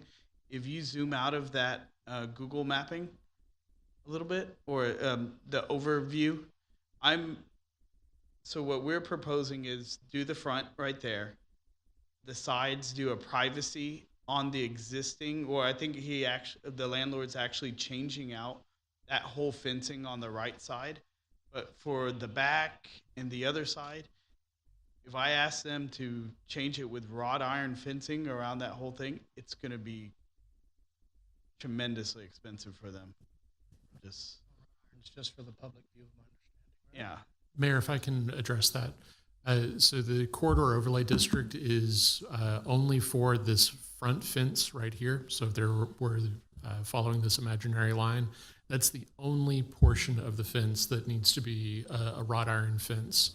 The fence that's along this property line here can be a regular privacy fence and out of any material, as this is a non-residential zoned property. So it follows the non-residential fence requirements. With that said, the barbed wire fencing is only allowed for certain types of uses and for industrial properties. And this is not an industrial property, which is why we were having the requirements for the fencing to come into compliance with the Unified Development Code by removal of barbed wire. So Martin, what you're saying is the top barbed wire being removed, but the chain link fence with privacy between it would be fine down that side. Correct. The barbed wire should have never been installed. Your wrought iron fence. So to speak about that, the owner told me that they had a bunch of break-ins, and that's why it was placed in there. Honestly, we're holding people's second most valuable thing, their vehicles. I would love to keep it safe. The barbed wire is kind of a deterrent, and you really don't see it going down, being next to that wooded area, or even in the back where the creek is. I get the backside. It probably would help you from a security standpoint on the back end. Tremendously. I mean, Porsches and McLarens. Questions, comment? Well, we have an amendment. We can always come back and amend more. We have an amendment on the floor to change the second requirement of landscaping in the front to a no parking zone, and the applicant is okay with that. Let's get this amendment over and done with. Do we have any other questions, comments on that? Madam Secretary, let's vote on the motion to amend, adding no parking and removing the landscape requirement. Okay. Member Chavadilla? Aye. Member Hernandez? Aye. Member Cade? Member Tuman? Aye. Member Patel? Aye. Mayor Pro Tem Koza? Aye. Member Carbone? Aye. Motion passes 7-0. Okay, so that amendment passed. We do have an amended motion on the table. Any further questions, comments on the fencing?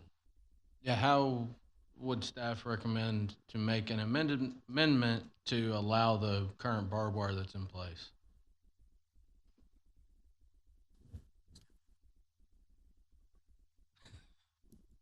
As it stands now, Member Carbone, as it stands now, unless they come in with things that trigger UDC compliance, they don't have to remove fencing that is non-compliant with the city's regulations. The only thing that would be forcing them to do that is a condition of, if it passes, that would be a condition of this CUP. So we need to remove this. We would have to remove number 3. Oh. Yeah, remove staff recommendation number 3, because if I understood the motion to amend originally, it was to have the first 5, or all 5, with the one change to number 2. And now it would take a second amendment to remove condition number 3. All right, I'll make a motion to remove condition number 3, the barbed wire fence. Second. So we have a motion and a second. Leave it right there for just a second. Y'all are toggling back and forth so much. Go back 39 real quick. Thank you. No, I've seen that. I'm trying to see. Okay, they were doing it so fast. I was like, wait a minute, you're moving it. Yeah. So Lawrence, let's say the barbed wire passes, it stays. 5 years from now, need to repair it. If a fence permit comes in, staff will have to review it at that time. However, they would be able to seek a variance if that's what they chose. The only reason why that condition is in here is because of the CUP. Had it not been for the CUP, if there's a UDC trigger, they would have to go to the appropriate board to seek a variance or a special exception at that time. Just want to make sure they understand that. Yes, sir. On having to repair or replace that they're going to be back in front of us or in front of ZBA or PNZ, whichever way it goes. And then, depending on which way, it Correct. can come back So, to us as well. And I may understand our process incorrectly, but I think that if they come in with some sort of privacy screening, that's not going to be a full fence permit because you're not replacing the fence. You're adding a screening element to the existing fence. I don't know if it's going to trigger the UDC compliance requirement at that point. Right. So want to make sure we're all on the same page as we go forward with expectations. Right. The reason why the question was asked. So To make sure I you- will say Involved. on the fence side where the music hall is, that fence is down already. So the owners were going to put up the chain link, same fence to match the rest of the surrounding areas. And then we were going to add the privacy in between. So is that, Lawrence, is that something we need to amend here, that they be able to complete the fence? No, sir. That's something that the UDC would prohibit you from amending here because City Council cannot attach that type of variance request to a CUP. It has to go through the right board to get that result. All right. Any other questions, comments on this motion to amend? We're removing. We've Item got these 3. labeled 1, 2, 3, and then 1, 2. So, and I get it. I wish it was 1, 2, 3, 4, and 5. It'd be a little bit easier to understand this, but we're removing item number 3, and that's the removal of the chain link or the barbed wire fencing. Can I ask you? You said a portion of it was already down of the barbed wire fence. Is that what you're saying? Correct. So And they wouldn't even be able to then at that point, because it would be inconsistent. So you see on that right side, right there, next to the music hall, Yes. part of that fence is just down on the ground. they were going to replace it because the neighbors were arguing with them. And they said, okay, well, we're going to put it back and do. Okay. So then are you understanding what was just said? That's what I was going to ask and clarify. So if they're doing that, the owners need to reapply to do it. But then part of the CUP is change out the front the front fence anyways with new Well, wrought only iron the fences. front, because that's the part that's facing. So do you understand the overlay district portion of this conversation? Yeah, I get Okay. it. So basically, he needs to put back the fence that was right there already. No, No, what you're going to or have you to do can't. is you're going to have to, and they'll tell you whether you go to P&Z or you have to go to ZBA for the variance to be able to put this type fence back in this location. Okay. And Correct. staff will direct you which application you need to fill out. So essentially, we can't say that you can repair that with this existing Understood. fence type. It's a completely different process. So it's kind of like either you make the decision to replace it now, or it's a whole nother process that you may or may not get granted the opportunity to do so in the future, regardless.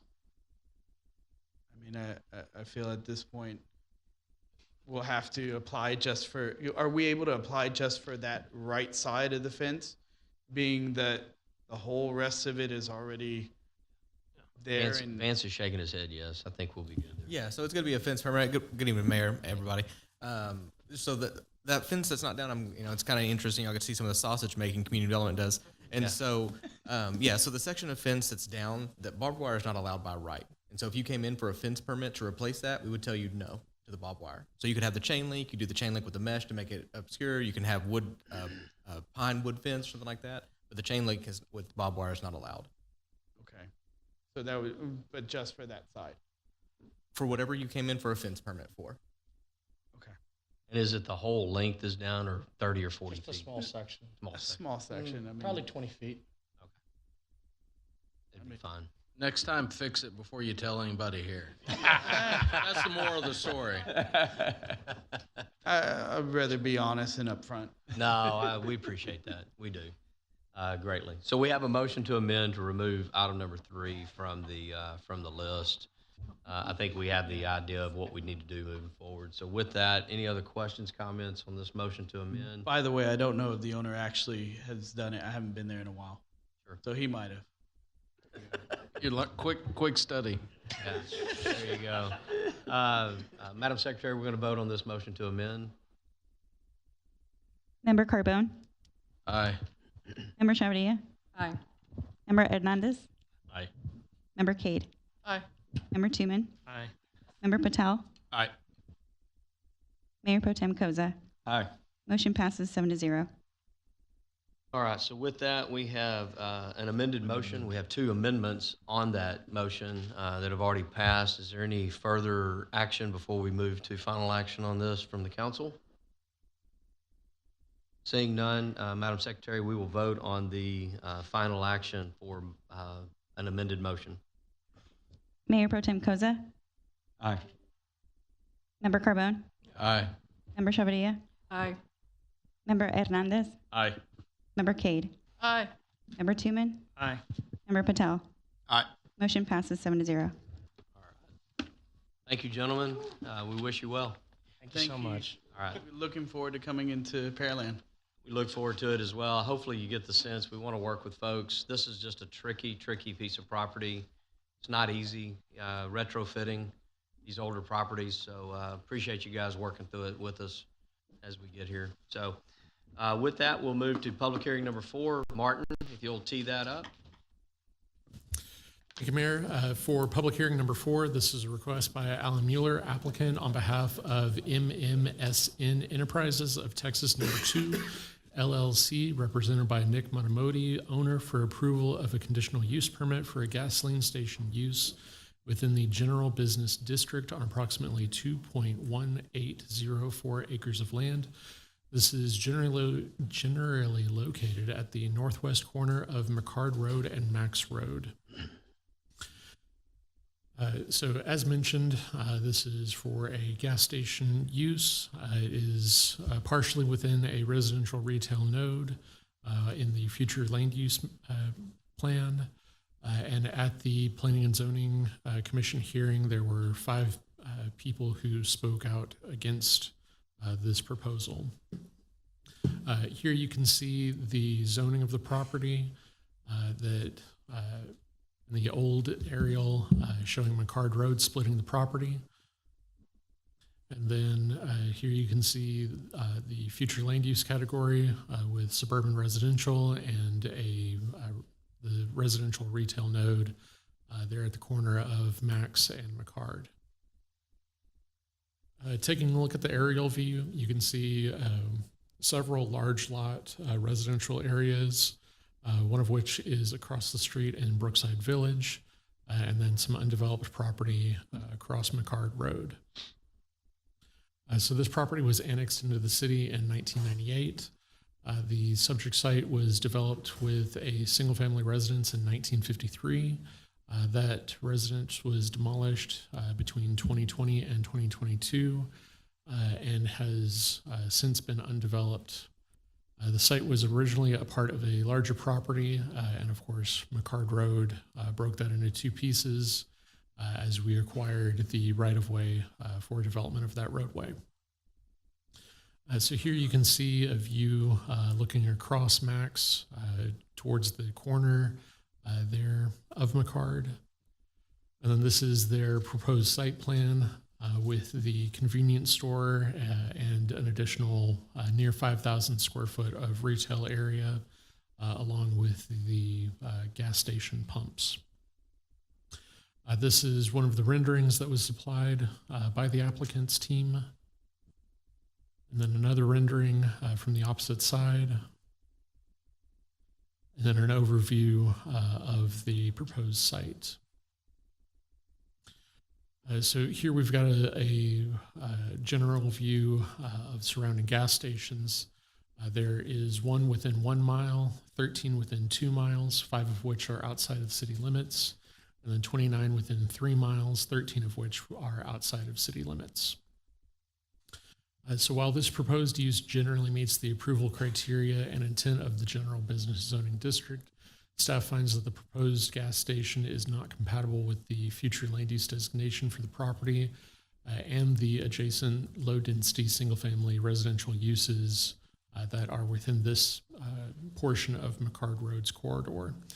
Additionally, along the section of McCard Road, there is an existing gas station at Cullen Parkway, which is the one that is at the 1 mile mark. And then there is another gas station that bookends McCard Road at Makawa that is about 2 miles from the site. So staff is concerned that a third gas station within this section of the corridor will begin to change the nature of the corridor by adding to the proliferation of the uses within the newly opened McCard Road. Therefore, staff recommends denial of the requested conditional use permit, and this is copying the conditions should the CUP reach approval. Those conditions of approval are that the exterior building facades be developed in substantial conformance with the materials as depicted in the facade renderings, and that the columns supporting the fuel station canopy be wrapped with a masonry material that is consistent with an architectural element of the principal building. So the Planning and Zoning Commission heard this item and then amended the motion to include the staff recommended conditions as well as adding 3 additional conditions.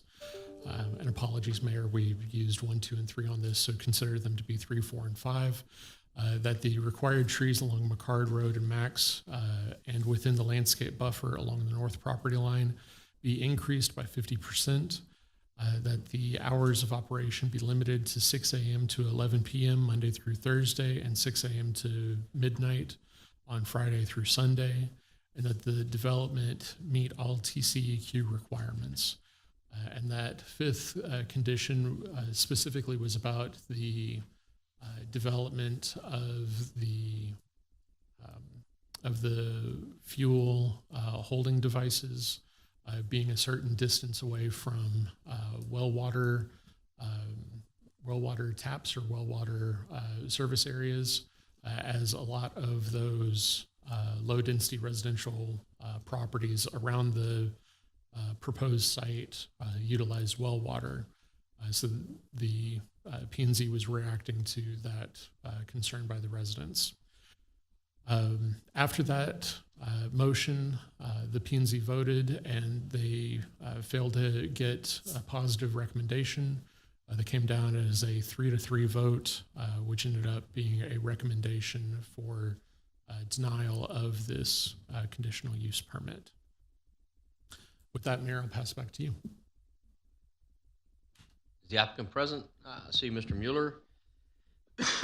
You know the drill, Alan. If you'll give us your name and address for the record and into your presentation, I appreciate it.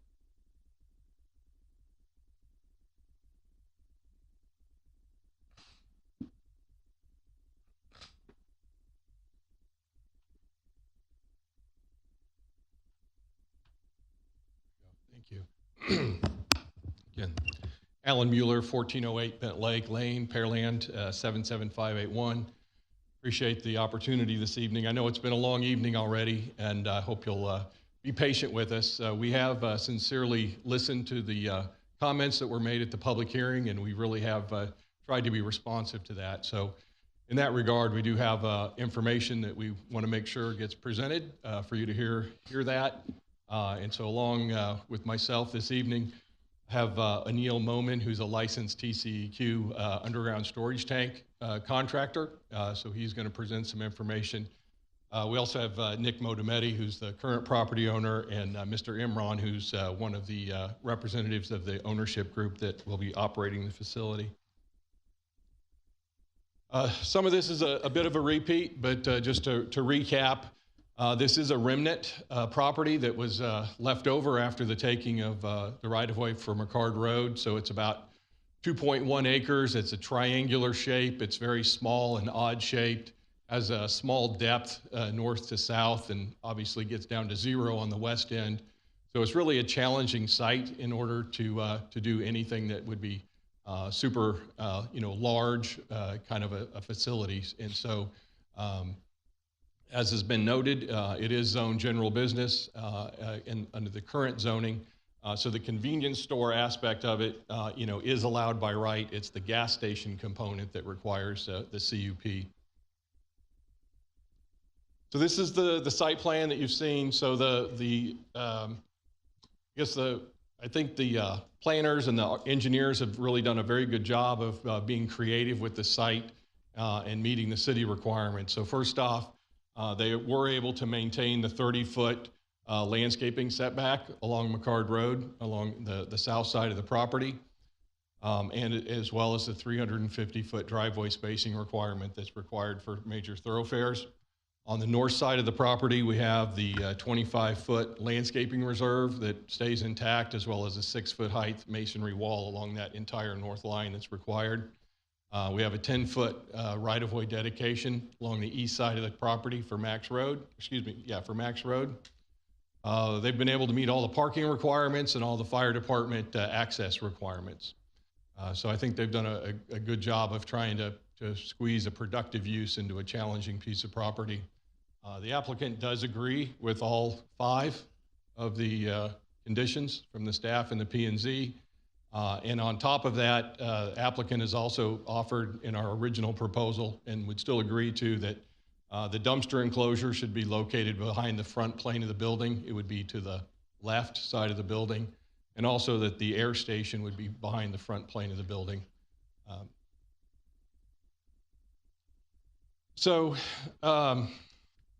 Kind of looking at the comprehensive plan, this is a snapshot from the draft 2040 comprehensive plan, which we know is not adopted, but it's in progress. And so I think it's fair to say that, when McCard Road it's got a Brookside label on this drawing, but it's really McCard Road. So I think it's fair to say that when McCard Road was planned and constructed, it really was intended as an alternative to 518, obviously, but it was really never intended as solely as a traffic reliever, where the adjacent property was never intended to be developed. And I think if you look at the history of Pearland over the last 25 years, things have redeveloped and grown and become more dense.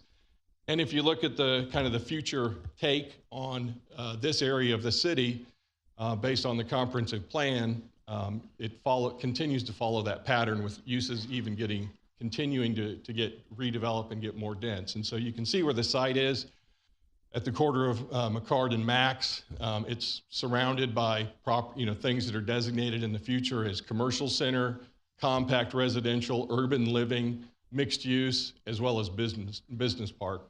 All of which are much more intense and dense uses than what exists today. But that's really the natural pattern that you would expect when you have a new facility like this and a major thoroughfare. To add, to that, the thoroughfare plan shows the extension of Reed Road, Max turning into Reed and ultimately to the Beltway.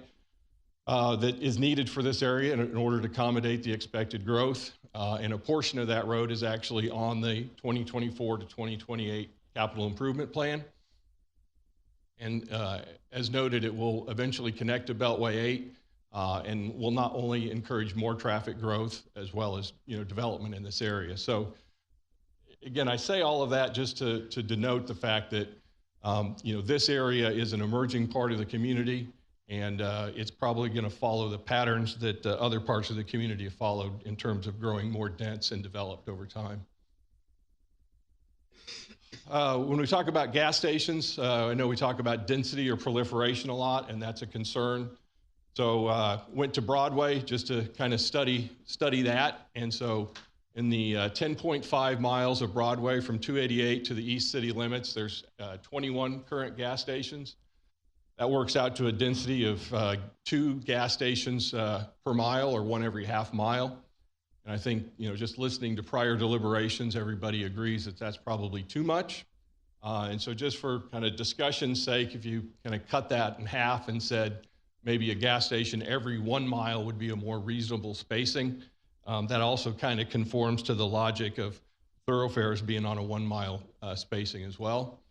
So if you apply that logic to McCard Road, our proposed site there is in red in the middle. As was noted, to the left side, there is an existing gas station at Cullen, which is exactly 1 mile. To the west, at McCowa, that's 2.3 miles. That's a station that was approved, I think, about 2 years ago, but not yet built. If you go to the south, it's about 1.5 miles to the closest gas station on Broadway. And then there is a small gas station in Brookside Village that's about 1.8 miles away. And so if you're kind of using that 1 mile spacing as a barometer, this site really kind of fits into that. And then if you look at McCard Road in total, there's also 1 existing gas station at 288. So there's 2 existing, 1 that's been approved, and then this one. So that would be a total of 4 gas stations over about a 7 mile stretch of McCard Road, which puts it at 0.57 gas stations per mile versus the 2 gas stations per mile that's on Broadway. So this is about 70% fewer gas stations under this scenario than there is currently on Broadway. Touching on the 7 CUP criteria items, I won't go through all of this. This is mostly in your packet in our initial application. But again, just touching on the compliance with the comprehensive plan, as was noted, if you look at the future comprehensive plan for 2040, I think this sort of use fits right into what the plan is for this area, getting more dense and developed. And then the third item, compatible with adjacent development. Again, we're complying with all of the required landscape setbacks that are required, and also putting in twice the number of landscaping trees that are required if that is that condition is approved. And we also have some information that we'll be presenting shortly that addresses some of the environmental concerns. So as was noted, gas station design and permitting is governed by the TCEQ, and Mr. Moman will address that in a moment. However, spacing to private water wells is actually governed by what's called the Texas Department of Licensing and Regulation, TDLR. And that code specifies that all private water wells need to be a minimum of 150 feet from any concentrated source of potential contamination, which would include the underground storage tank, as well as the gas station pumps themselves.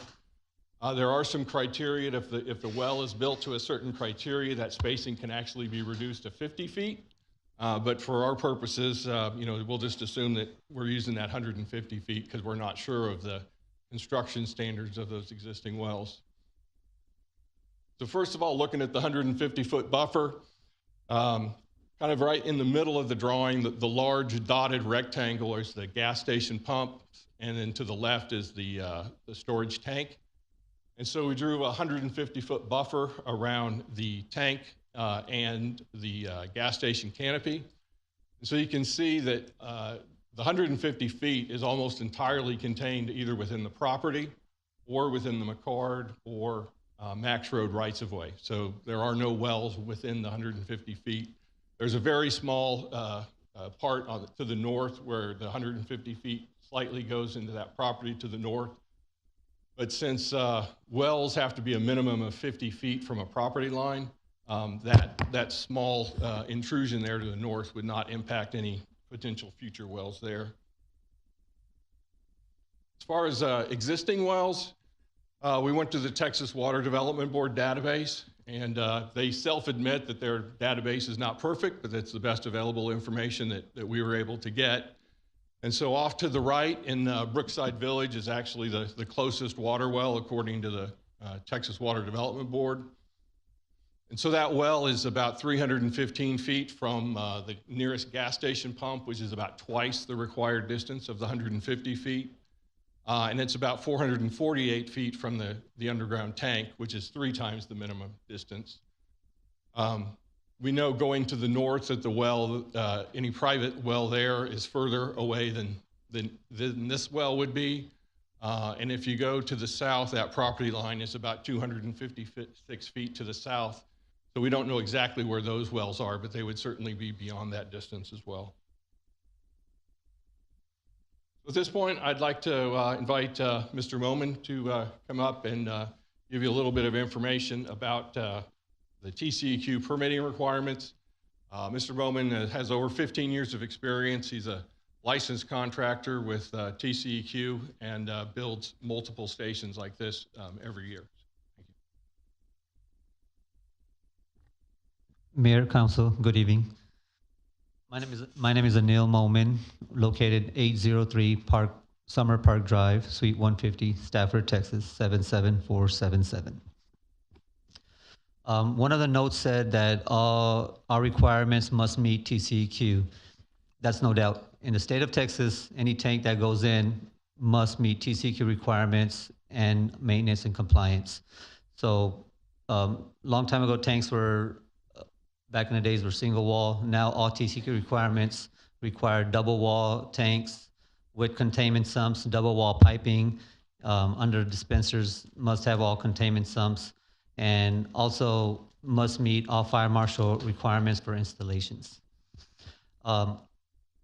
With all the new requirements, they require leak detection, constant leak detections for tanks, for the dispensers, for the motors. Any pumps or motors must have containment sumps underground with liquid sensors. If there's ever a leak or anything, it would notify the store owners and the managers inside that there's a leak in it, and then they would have to call a technician. All tanks must be corrosion protected, either with fiberglass or polyethylene jacket, which they all meet the UL listing and the TCEQ requirements.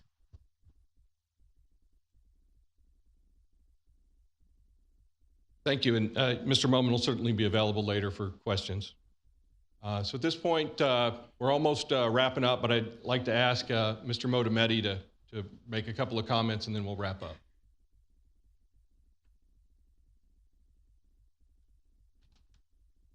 Good evening. My name is Nick Modametti. My address is 2323 Clear Lake City Boulevard, Houston, Texas 77062.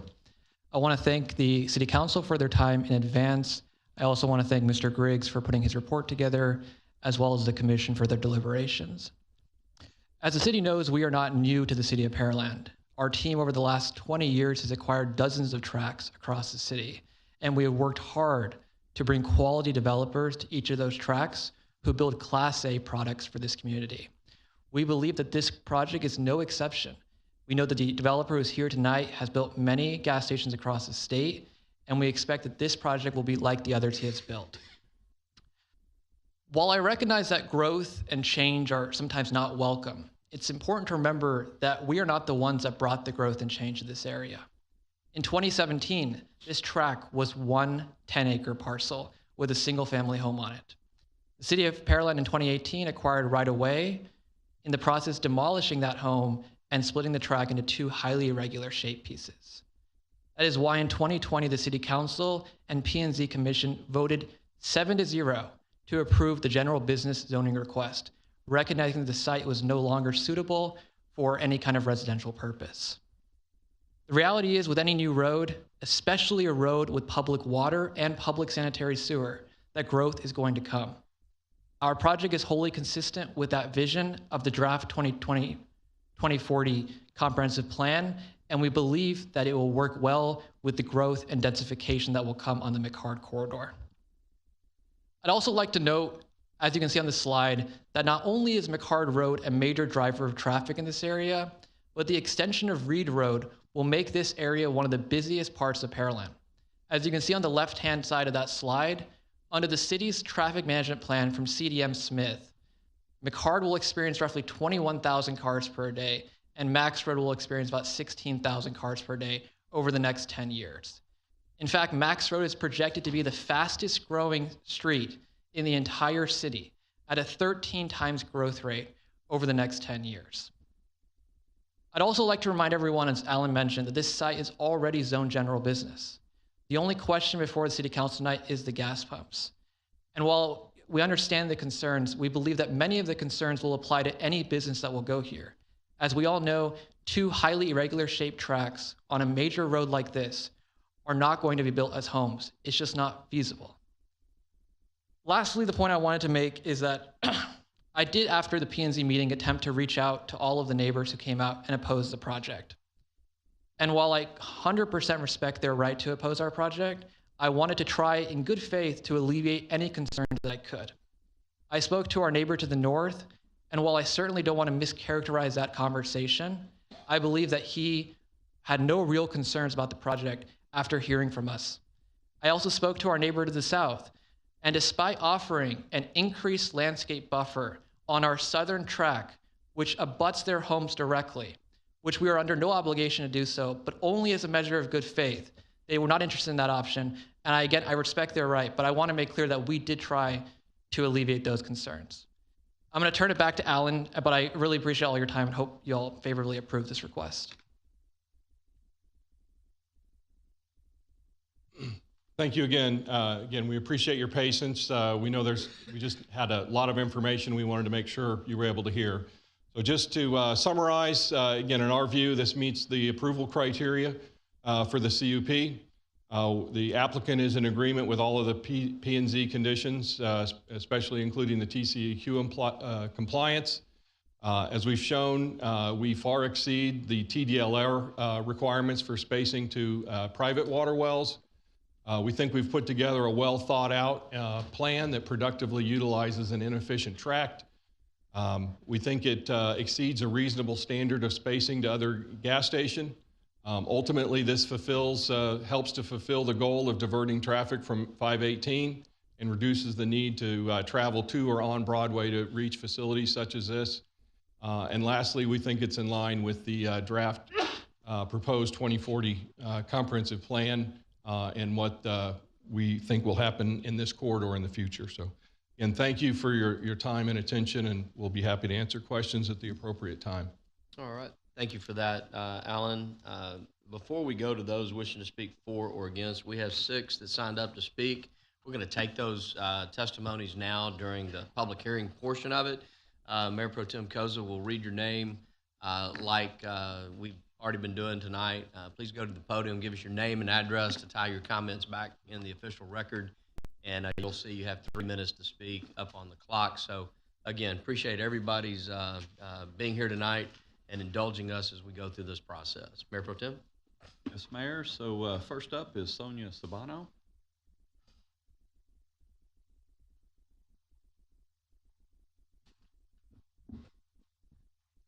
Thank you. Good evening, Mayor Cole, members of City Council. I thank you for giving us an opportunity to speak. My name is Sonia Serrano. I reside at 1714 Max Road, where we have lived for 43 years. I am sorry that they have blamed you for splitting that property there. I apologize for that. I attended the meetings held regarding the construction of McCart Road. We were told that the road was to serve as a thoroughfare to alleviate traffic on 518, that it would not become another 518. This was reiterated by the members of the Planning and Zoning Committee last month, as well as a previous member of your council that I spoke to very recently. As you vote, please don't forget the assurances that were given to our community. The Planning and Zoning Committee also discussed whether there was a need for another gas station. There was a lot of discussion about that. And yes, the presenter has mentioned 1 mile, less than 1 mile. The presenter did present that there's 13 gas stations within a 2-mile radius of this project. Again, you've heard this over and over again. As close as 1 mile on the corner of McCart and Collin, and a 14th one on the corner of McCart and Makawa. We certainly do not need a gas station, especially one which is still a residential area. It is a residential area. As you vote, think of the residents living in this community. A member of the Planning and Zoning Committee asked questions regarding flooding. This area floods regularly. As I've shared earlier, our property and surrounding properties have flooded multiple times during the last 43 years that I've lived there. I am not just talking about Harvey, that was different. Heavy flooding can cause runoff chemically contaminated water to the area wells residents drink from. And you heard, they do not know how many of us have wells. That whole area has water wells. As you vote, please consider the health, well-being, and safety of your neighbors in this residential community. Thank you so much for giving me an opportunity to speak to you tonight. Thank you, Ms. Serrano. Next up. Next up is David Serrano.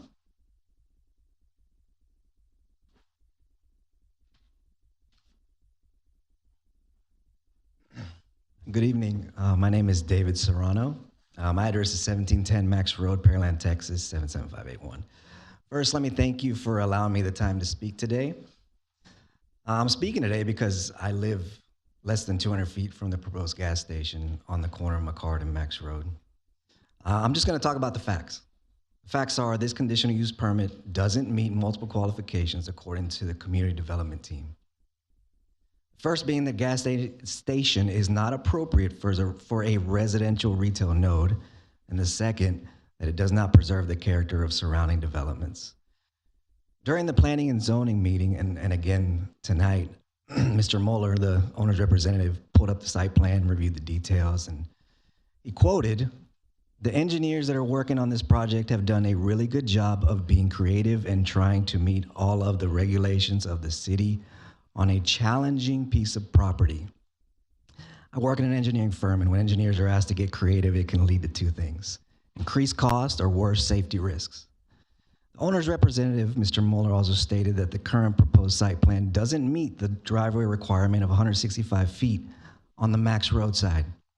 This is especially concerning considering I just saw a collision at this location the other day. At the last meeting, the conditional use permit came with a negative recommendation from the Planning and Zoning Commission. Where I sit, simply based on the facts, there's no reason this permit should pass today. Look, this is Pearland. We are its citizens. You are our voice. our representatives. This conditional use permit is not recommended by your community development team. This conditional use permit is not recommended by your planning and zoning commission. And this conditional use permit has, as of today, over 220 Pearland residents, and it's documented, my wife can show you, Pearland residents that do not agree with the construction of another gas station, particularly in this location. Thanks for your time. Thank you, Mr. Serrano. Next up. All right, next up will be Cassandra Serrano.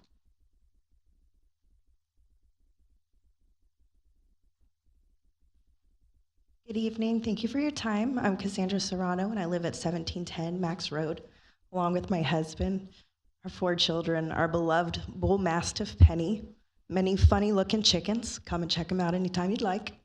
Dozens of wild ducks, and an occasional free-loading bobcat. Yeah. We understand, as Mr. Griggs shared, that the property is zoned as a general business, but that it also is identified as a residential retail node, and that building a gas station on this location does not honor its use as a residential retail node, and instead will impede traffic in the area and drive more intensive use than what the land is ideal for. The developer noted many times in his arguments at the planning and zoning meeting that the land is oddly shaped and cannot house many other businesses. We strongly disagree with his statement, as he believes he can fit both a gas station and a retail space in this location. If this is true, then there's enough room for establishments that can better serve the local community, which would not involve a gas station, which will not impede traffic flow, and which will also align with use as a residential retail node. Based on Mr. Griggs' presentation, the proposed gas station is also a problem because it does not preserve the peace, tranquility, and character of the nearby residential homes. In the case of my family, this gas station further deteriorates what we've worked hard to preserve for over 40 years and across 4 generations. I urge each member of this council to envision that it is your own children or grandchildren playing in their backyard or sleeping in their rooms by this proposed gas station. If you wouldn't accept it for your own family, please do not impose it on mine and the other families living nearby. As my family and I have been preparing for today, we took the time to reach out to members of the local community to hear their thoughts and opinions on the matter, a courtesy not taken by the developer or landowner prior to the planning and zoning meeting.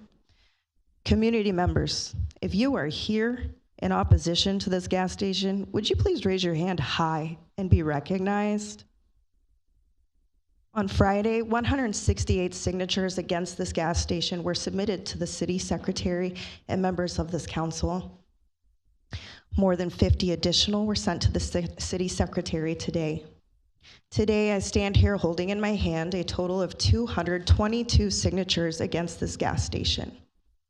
When speaking with members of the community, it was overwhelmingly clear that Pearland citizens are tired of seeing gas station after gas station, as noted on many of the petitions provided. Additional concerns from neighboring residents include increased traffic, increased noise pollution, and concerns for their shallow wells in an area that has flooded many times. We, the residents of Pearland, are speaking loud and clear. We trust our elected officials to represent our best interests. Will you use your vote to represent us? Thank you. Thank you, Mr. Rana. Great comments. Next up. All right, next up is Richard Everett.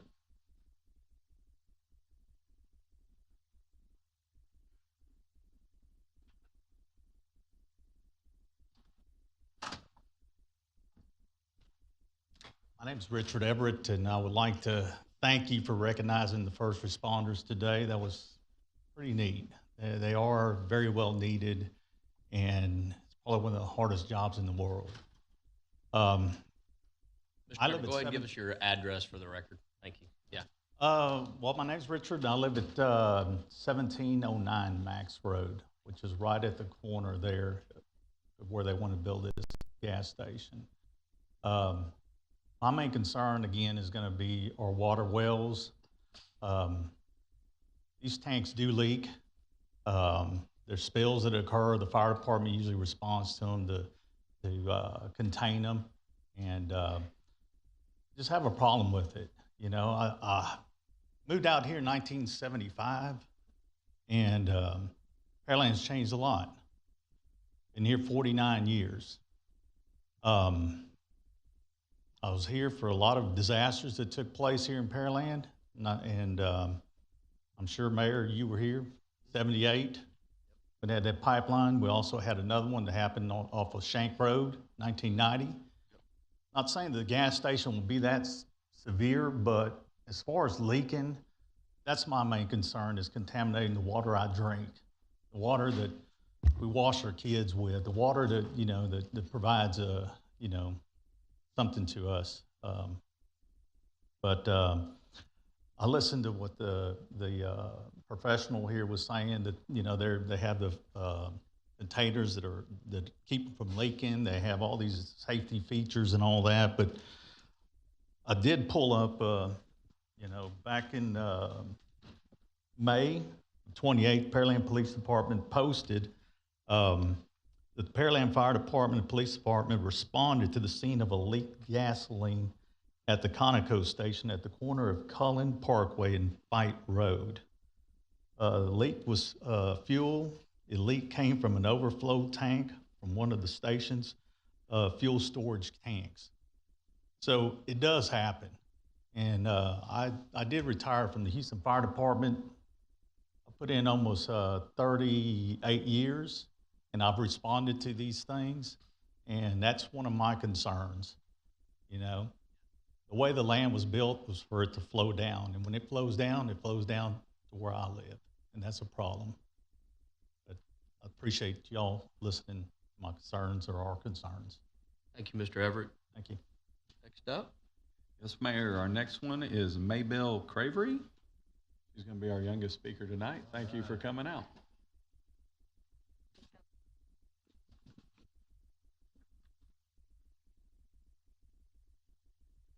Hi. My name is Mabel Cravey, and I live at 1920 O'Day Road.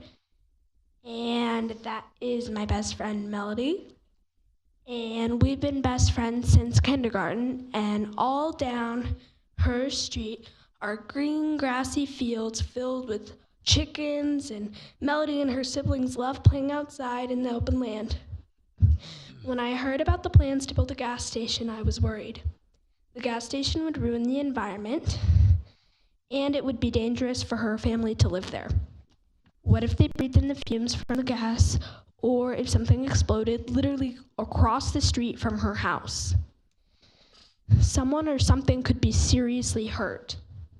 My family also lives pretty close to the site, and it could affect us as well. We don't need another gas station. We have plenty. I hope you listen to me and all the other people speaking tonight and cancel plans for the gas station. Thank you. Thank you, Ms. Maybelle. Appreciate you being out tonight. Next up. All right, this is our final speaker that signed up tonight, Apollo Gonzalez, if you'd make your way to the podium. Good evening, Mayor and Council. My name is Apollo Gonzalez. I live at 13223 Martin Lane in Brookside Village. I don't know that I could say anything better than than my neighbors have said this evening. I appreciate y'all listening. Some of you know that I'm on City Council in Brookside Village, and I'm the Mayor Pro Tem.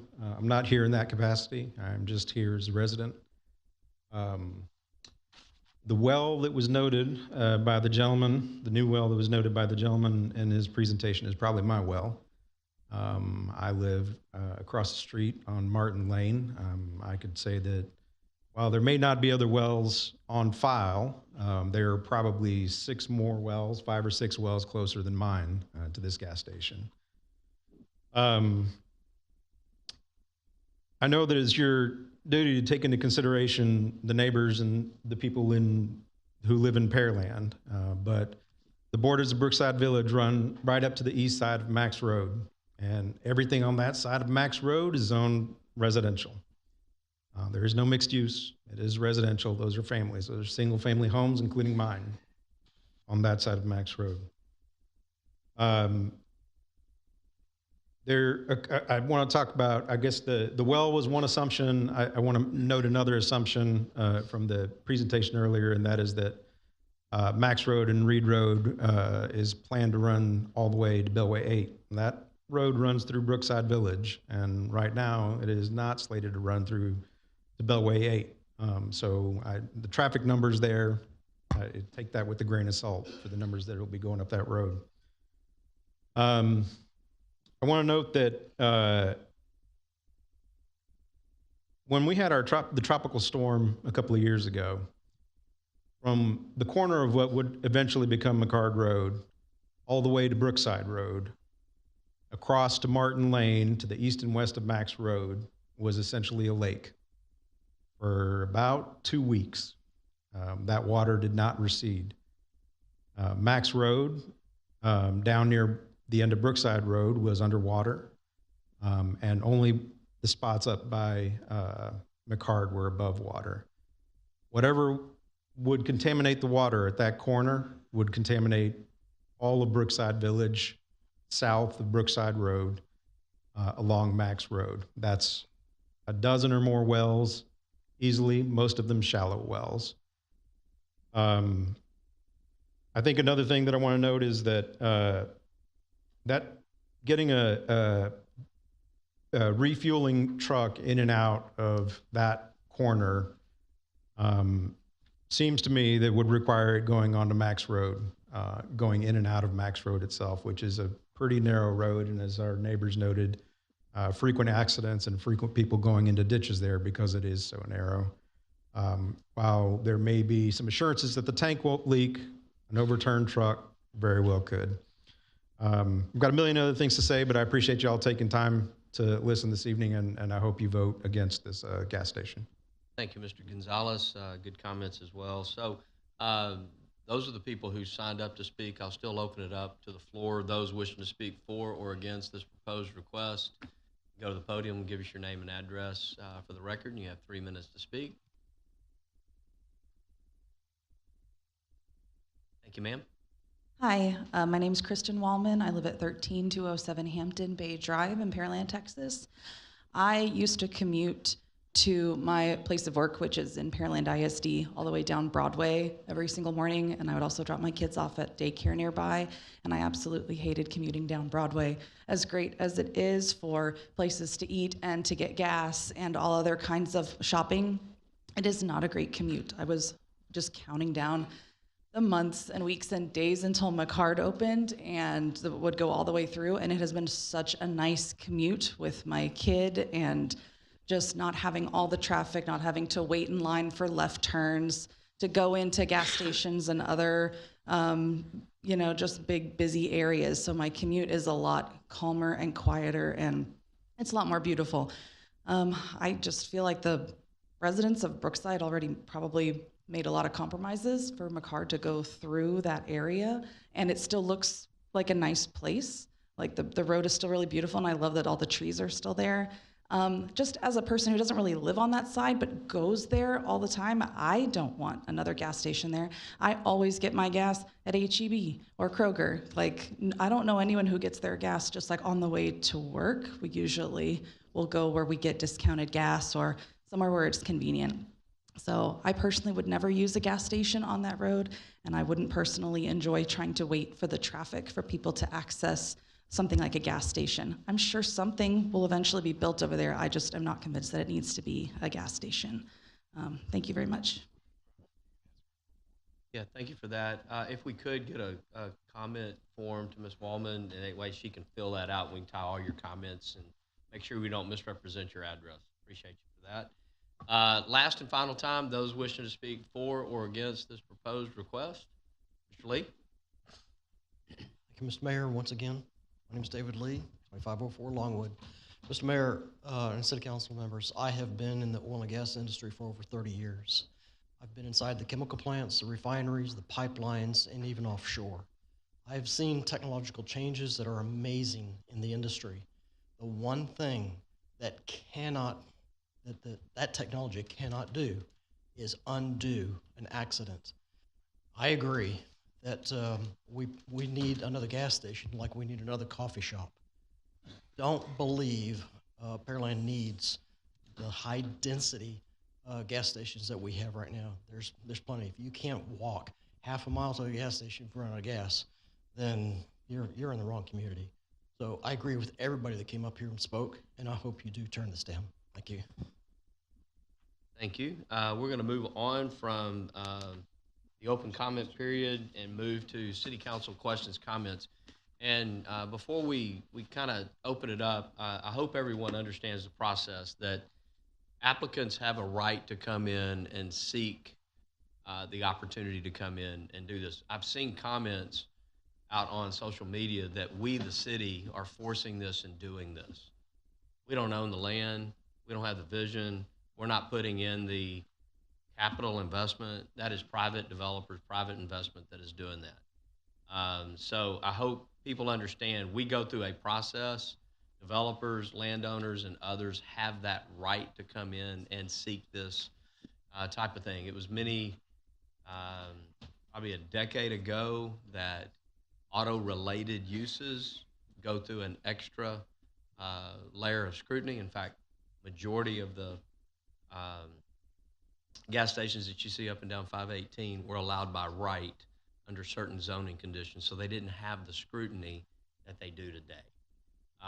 And so through our UDC, and Martin may be able to give me the date and time, but it was back around in the 2000s where, these types of auto-related, so just like before, we had the auto-related use on 518 on the east end of town going through the CUP. We do the same thing for car washes and those types of things because they bring up adjacency issues around them that become very special and unique to that particular tract of land. So I just want to clear that up, help us, help others in the community. These are private developers that have the right to come in and seek the permits that they're seeking. Doesn't mean that we automatically give it to them. It doesn't mean that we automatically do anything, but we hear those cases and we decide them on a case-by-case basis. With that, we're going to go to council. I will state, I have stated my position on this one before. I'm not in favor of an additional, gas station in this area. I think we have one coming at Makawa that's been permitted for several years, and we have a brand new one at Cullen and is obviously down at the freeway. At the same time, the Motometis have been fine developers in our community. They have brought quality projects to our community. No doubt what they design and try to do here will be quality. And so they've done that, and they've demonstrated that throughout the community with various projects that they've done. So, but for me, this would be, tonight, unless somebody passes out, I don't have a vote tonight, but I'm just going to put it on record of where I stand on this particular one. With that, we'll throw it open for council comments, questions, and concerns. Ms. Chavarria? Thank you, Mayor. I just have I'm more of a concern. It doesn't seem like we have an actual assessment of the water wells. So that's very concerning to me. But I would like to ask staff, they denied this recommendation, and I'd like them to elaborate a little bit more on that. Your recommendation was to deny? Is that correct? Staff's recommendation and the Planning and Zoning Commission's recommendation that it is forwarded to council is a recommendation of denial.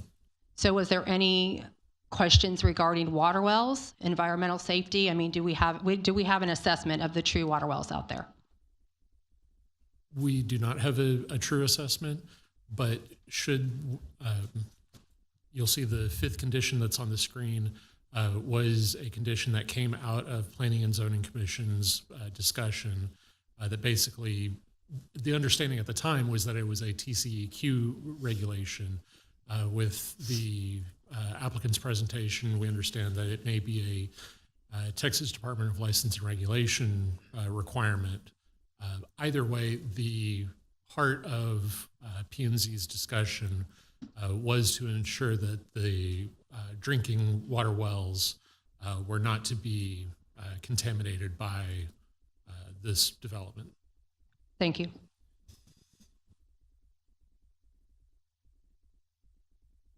Any other questions, concerns? Mr. Hernandez? Thank you, Mayor. This is our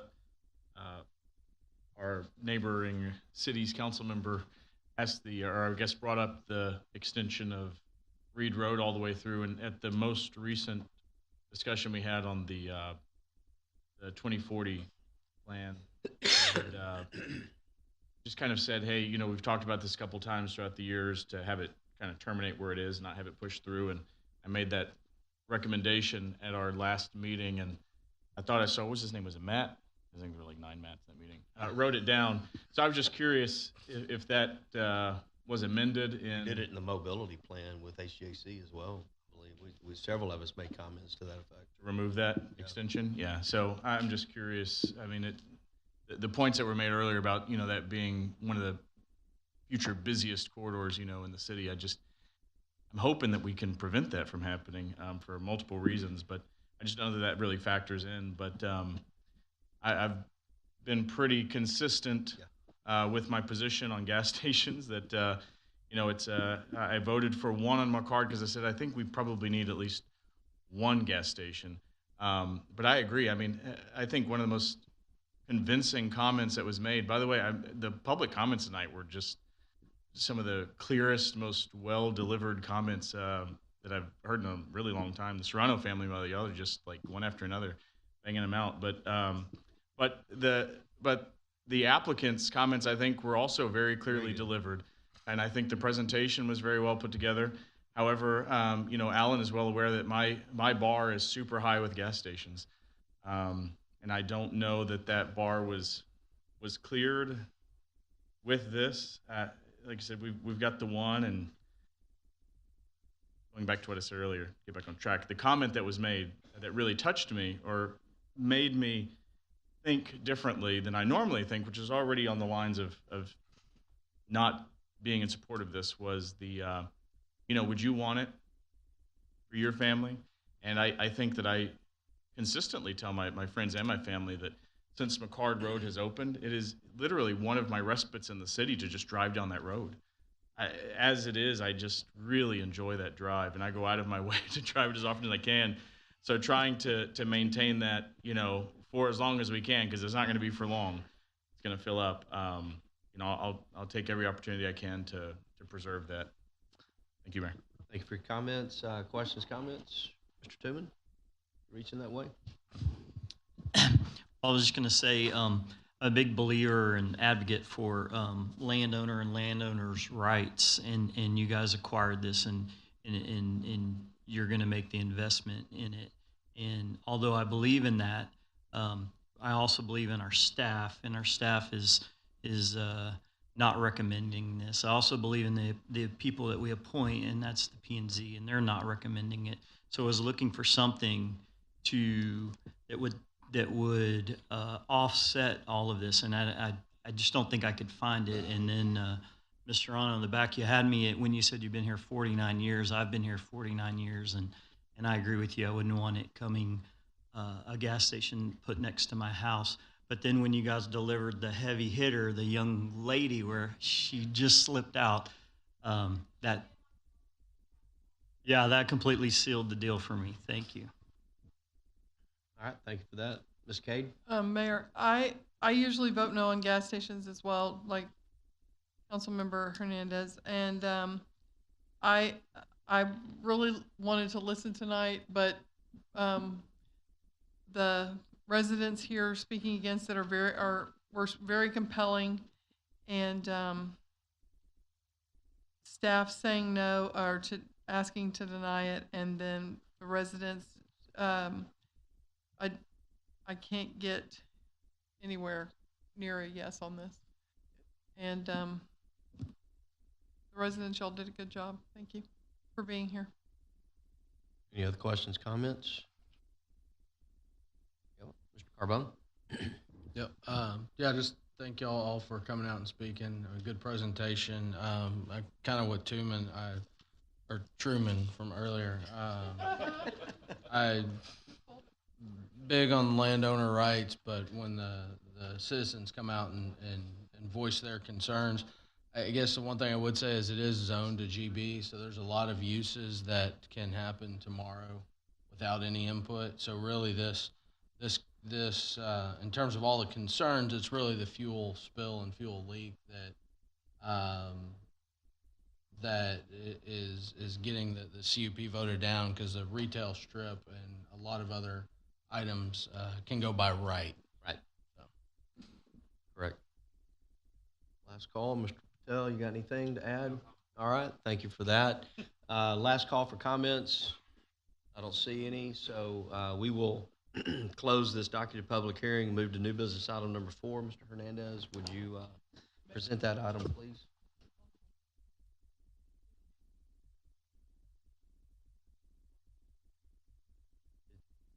That's an automatic have to,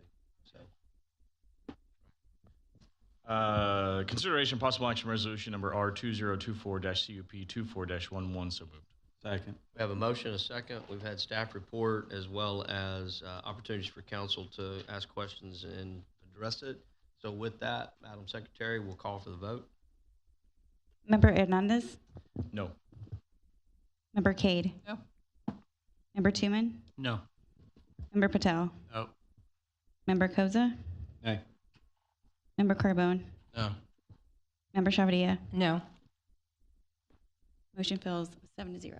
All right. With that, I do want to echo some of the comments that Mr. Carbone made. That corridor, brand new. There is vacant property up and down that corridor. You will see changes and some development in the corridor. I think it is incumbent upon us as a council as well as a city to have high standards like we have in other corridors. And who knows? I mean, we may revisit this site in years to come and something like this may happen. I don't know. I don't know where ultimately that corridor will end up, but I do know it will change. So I do want to thank everyone for coming out and passionately talking about it. As I mentioned, the Motometis do a great job of development in our community, and we want to continue to see their great work across our community as well. With that, Council, I'm going to take a 5-minute recess. We've been sitting for almost 3 hours, and would like to stretch our legs for just a second. So we'll recess at 8:56.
at 9:04.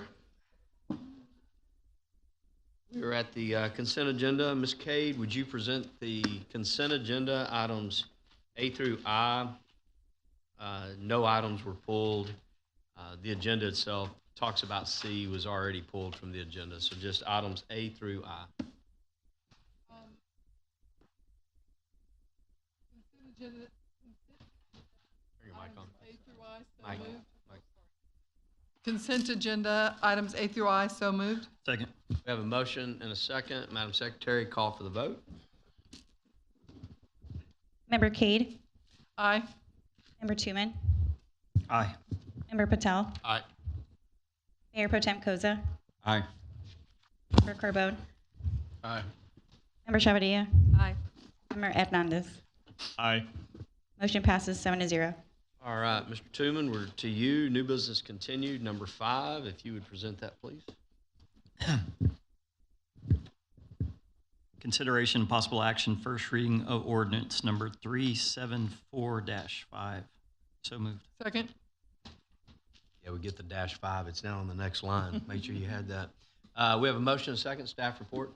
Thank you, Mayor, and good evening, Council. This item is an update to our tow truck ordinance so that it's consistent with state law. It updates some terms and definitions. It updates and clarifies some processes, and then removes different terms and changes things in accordance with state law. Most importantly, it's no longer the wrecker ordinance. That's the law. That's one of the words that's been changed to tow truck. So our PD staff met with all the current permit holders that we have within town to discuss those changes. Any concerns they raised were resolved. And so this also then kind of leads into the next item where we'll actually establish the associated fees in the non-development fee ordinance. But this is the actual tow truck ordinance, and then we'll follow that with the update to the fee ordinance. And with that, we'd be happy to answer any questions. Okay. Turn to council for any comments, questions, and concerns. Seeing none, Madam Secretary, call for the vote. Member Tuman? Aye. Member Patel? Aye. Mayor Pro Tem Koza? Aye. Member Carbone? Aye. Member Chavadilla? Aye. Member Hernandez? Aye. Member Cade? Aye. Motion passes 7-0. All right, moving to item number 6. Mr. Patel, if you would present that, please. Yes, Mayor. Considering possible action, first reading of ordinance number 1358-28. So moved. Second. We have a motion and a second. Staff report.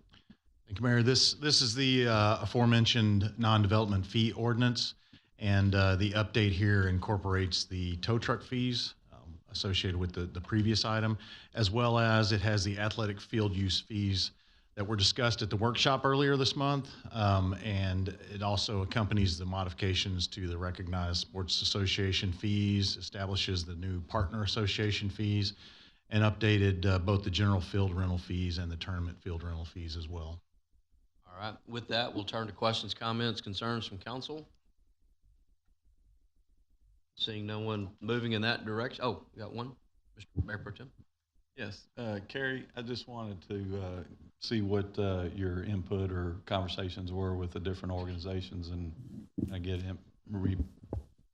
Sure, absolutely. This past week, we had the opportunity to meet with our 4 recognized sports associations. The first meeting that we hosted was with Pearland Girls Softball Association. One of our concerns with Pearland Girls Softball Association was because they didn't offer their full league, including games and practices on the fields at Centennial, that they would not be eligible for RSA status. After meeting with them, they completely understood the need for that, and they're going to move half of their program all over to Centennial Park. So they'll play full leagues for those particular age divisions, and then keep a couple of them at the Dad's Club and utilize both facilities. That's a win-win for us as well, because it allows us to continue having plenty of space for the additional rental demand, as well as some of our adult leagues. So that worked out really well. We met with Ling Ling Soccer Academy. They were in favor of all of the policy changes and the fees. We also met with Pearland Youth Lacrosse. They were also in favor of all of the changes. And then we met with Shadow Creek Soccer Club. They have expressed some concerns with these fee changes. We've asked that they submit some alternative proposals to us. I'll be continuing to meet with them this week, but it sounds like what they're wanting to propose is might be something beyond just these actual fees that are being updated, might be something a little bit larger, but until I have the opportunity to meet with them, I won't have any additional information for you. All right. Thank you very much. Sounds good. Sounds like the meetings went well in general. Yes, they did. And more to come. But I think it's important that we move on with this. And if somebody has a different proposal to come back with us, we can talk about that in a grander scale. So probably the best way to go. Last call, questions and comments.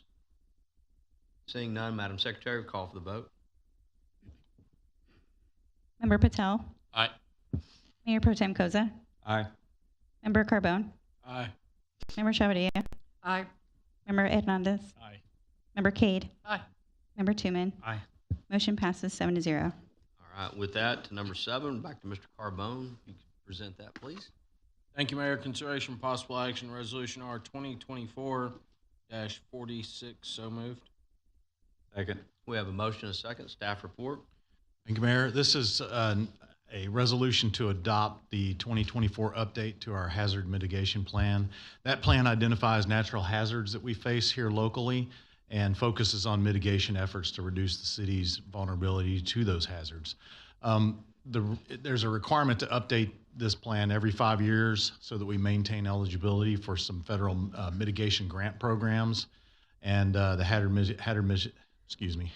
mitigation plan is also a prerequisite for receiving credit points in the floodplain management activity within the community rating system. And that's the system where we improved ourselves this past year, which reduces the cost of flood insurance with the city. So with that, we'd be happy for any questions. All right. Questions, comments, concerns from council? Seeing none, Madam Secretary will call for the vote. Member Carbone. Aye. Member Chavadilla. Aye. Member Hernandez. Aye. Member Cade. Aye. Member Tooman. Aye. Member Patel. Aye. Mayor Pro Tem Koza. Aye. Motion passes 7-0. Sounds good. Moving to item number 8, Ms. Chavaria, if you present that, please. Thank you, Mayor. Consideration and possible action, resolution number R 2024-71. So moved. Second. We have a motion and a second. Staff report. Thank you, Mayor. This is an award of an asphalt repair contract through the buy board. It's a unit price contract, so it's based on actual unit prices bid on larger quantities than we could do so ourselves through the buy board. The planned streets address many of our priority roadways that have some of the lowest pavement condition indexes in the city.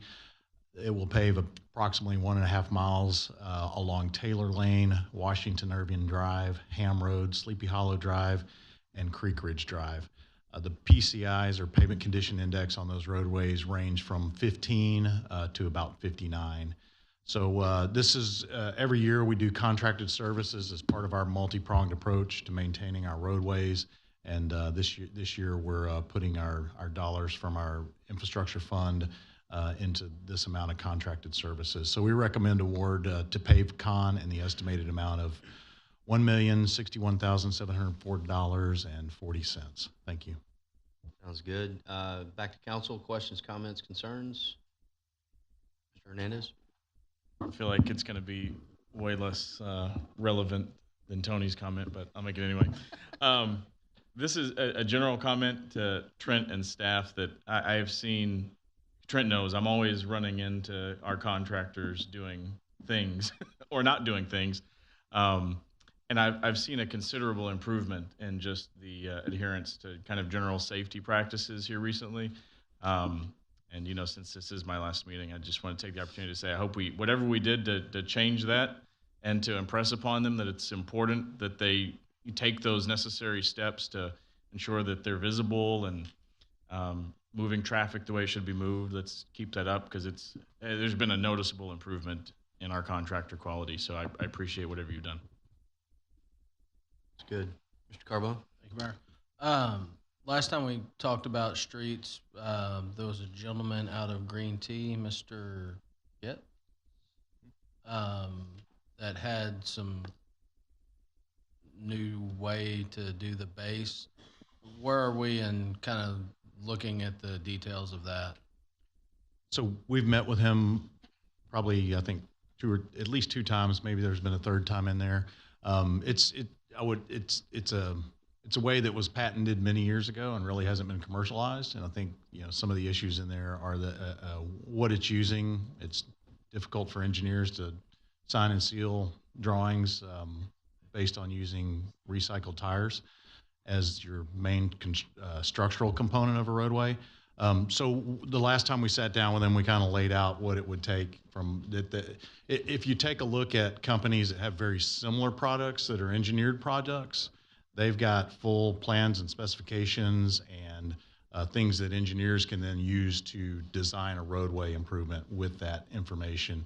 And they lack basically all of that kind of information. So we've said if they get engineering firms on board that can bring that to the table, then we would then be able to consider using them. Okay. So we've kind of vetted it and pushed it back in his court. Yes, sir. Okay. All right. Thank you. Good comments. So Trent, I know we did this through buy board, but looking at the unit prices, are they comparable to what we've been seeing in just the open bidding process? We compared them to the most recent open bids that we did, and then actually had a very recent bid provided by a developer on one of the projects that's being considered as part of one of our development agreements, and compared that as well. And this compared quite a bit less on a linear foot basis. Good. A couple quick questions. I see this contract is a year contract. How long do we anticipate this really taking? Are we talking rebuilds of all these? Not sure if that's an Eric or. Yeah, I believe this includes basically rebasing all of these as well as the overlay. I'm trying to look at see if the schedule's got anything in it. Is 12 months what we're looking at? Yeah, it says effective date. I see 6 months being 22nd of 2025. So. I'm being told 6 months. 6 months. Okay. That's good news. Weeks. Oh, 6 weeks. 6 weeks. This will go very fast. I'll take that. So we missed that when we I'll take that. Put this together. So especially, I see Ham Road is kind of by itself, and you've got Creek Ridge, which is more by itself, but then you've got kind of the internals in the Sleepy Hollow area. Is the plan to do one road at a time? And because obviously you're talking about people's homes and all of that right there, just trying to make sure, how are we doing that with traffic in and out, culvert crossings and all that, getting into their driveway, which also brings up a point. Every time we do something like this, we have, people reach out and they're like, can I get my driveway repaved? And of course, not under the city contract. And I don't know what the, I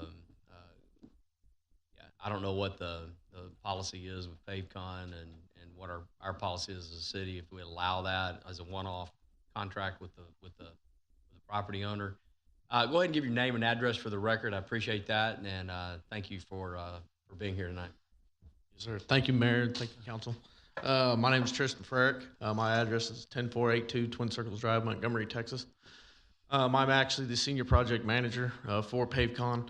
We've been in the business for over 25 years. We've been part of the co-op buy board and TIPS, working with cities, municipalities, and school districts for a little over 10 years. We specialize in working in live environments, so HEBs, Walmarts, Home Depots, in the full rebuild capacity as well as other cities as well. So we do have a great deal of experience working in live environments, traffic, vehicular, and pedestrian. What our plan is for this, and what we do in other cities that works very well, is this process involves cement stabilizing the road. And once that process is done, so each one of these roads will take roughly 3 days. The road can actually be driven on immediately after. So there won't be a point of any residents being shut down out of their driveway, aside from a piece of equipment driving right in front of it, which is no different than regular traffic. So we don't see that being an issue. Driveways may be down for maybe 2 to 3 hours tops, and it will be continually flowing. Each roadway will be completed one lane at a time, so that the entire road is not shut down, and there will be traffic control and flaggers and the softer safety precautions needed to make sure all the residents can get in and out safely, and as long as everybody doesn't go crazy, which I know can sometimes happen, but we've learned in our past experience that we're able to handle that, and we're able to take those precautions. Thank you for that. From a staff's perspective, what's the timing for notice to proceed after doing something like this, after approval? Obviously, we got contracts to final up and get going. Right. Yeah. So typically, it just depends on how quickly they turn in whatever the certificate of insurance requirements are. Everything goes smoothly, we could issue them a notice to proceed within 2 or 3 weeks. Okay. That sounds good. Obviously, asphalt repair, asphalt roads has been a sore thorn in our community, as in most communities with the drought that we've had in the last couple of years. So I'd like to see, this may even be, Josh, where working with Lorenzo and his team, making sure that as we check down through these, whatever the sequencing of roadways that we're going to be, and whether it's Everbridge or however we look to do this, making sure that we're communicating with those residents. This is coming. Here's the start date. Obviously, all of this is dependent upon weather. Weather will be, its own little animal in the middle of all this. But I think it's an opportunity that we can get out there and really do a good job individually in these neighborhoods and make sure that we communicate effectively about what we're doing, even who to contact if you got an issue, those types of things. So we appreciate PaveCon and all the work that you guys have done over the years as well. All right, with that, last call for questions, comments. Don't see any. Madam Secretary, we'll call for the vote. Member Chavarria? Aye. Member Hernandez? Aye. Member Cade? Aye. Member Tuman? Aye. Member Patel? Aye. Mayor Pro Tem Koza? Aye. Member Carbone? Aye. Motion passes 7-0. All right, thank you for that. Thank you, sir, for being here tonight. With that, we will move to new business item number, that was move to 9. Mr. Koza? Yes, Mayor. Consideration and possible action, resolution number R2024-70, so moved. We have a motion and a second. Staff report. Thank you, Mayor. This is an engineering design contract for drainage improvements in the Longwood Park subdivision. The project includes not only the drainage improvements, but when we get done with all those, it includes road repairs and an asphalt overlay.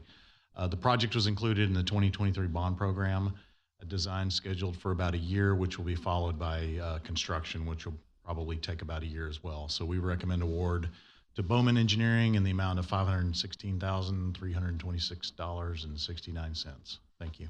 All right. With that, we'll move to council questions, comments. Seeing none, I do have a comment to follow up on Mr. Lee's comment at the podium earlier tonight. And that is, I don't know, in the scope with Bowman, the opportunity, we are in a neighborhood. This is, I'm not going to sit here and pretend that every resident knows exactly what's going to go on with this project, but I think it's an opportunity on the front end of this is to seek comments and understanding from the residents right there, exactly what's going to happen, how this is going to help their drainage situation. We've got ever-changing things on the ground out there with people filling the back of their lots and things of that nature, and so how's that going to do? So, and I'm just wondering if there's an opportunity for some open house type thing to explain and understand and get, not so much buy-in, but just understanding this is what we're doing and this is the attempt and this is how we're going to do it. Sure, and I think we probably had some of those outreach efforts when we were going through with the bond committee, the drainage bond committee. But this is a project well suited to standing that up and having those conversations and contacts and opportunities for everyone to understand the project and the schedule and who to contact and if anything it needs to be addressed. So we'll do that. They don't have an active HOA, so I know Mr. Lee and others have said they'd be volunteering a little bit of help if we can do some of those types of things. I think this is an opportunity where we can do that local in the neighborhood there, Mr. Lee, and I hope you give us the opportunity to do that. I think it'll be hopefully well received by the neighborhood. So, Mayor Pro Tem. I would go along with that because living in Green Tea and having a bridge no longer there, it helps. So if you've got a point of contact in the neighborhood to be able to communicate with the residents, both good and bad, it helps the situation. So I would definitely suggest that. Okay. Sounds good. Last call for questions, comments. Seeing none, Madam Secretary, we'll call for the vote. Mayor Pro Tem Koza, Aye. Member Carbone, Aye. Member Shavadilla, Aye. Member Hernandez, Aye. Member Cade, Aye. Member Tuman, Aye. Member Patel. Aye. Motion passes 7-0. All right, moving to number 10, Mr. Hernandez. Keep in mind, I think this is your last opportunity to put something on the table. That's right. Yeah, that's right. Consideration possible action, resolution number, I'm going to do it different tonight. There you Instead go. of number by number. Might as well. Resolution number R 2024-78, so moved. Second. The flair for the dramatic. There we go. Staff report. It may be almost his last vote. He gets to, I guess, vote on the canvassing. He doesn't get the next item. Thank you, Mayor. This is an award of a construction contract for sanitary sewer rehabilitation in the Barry Rose Basin.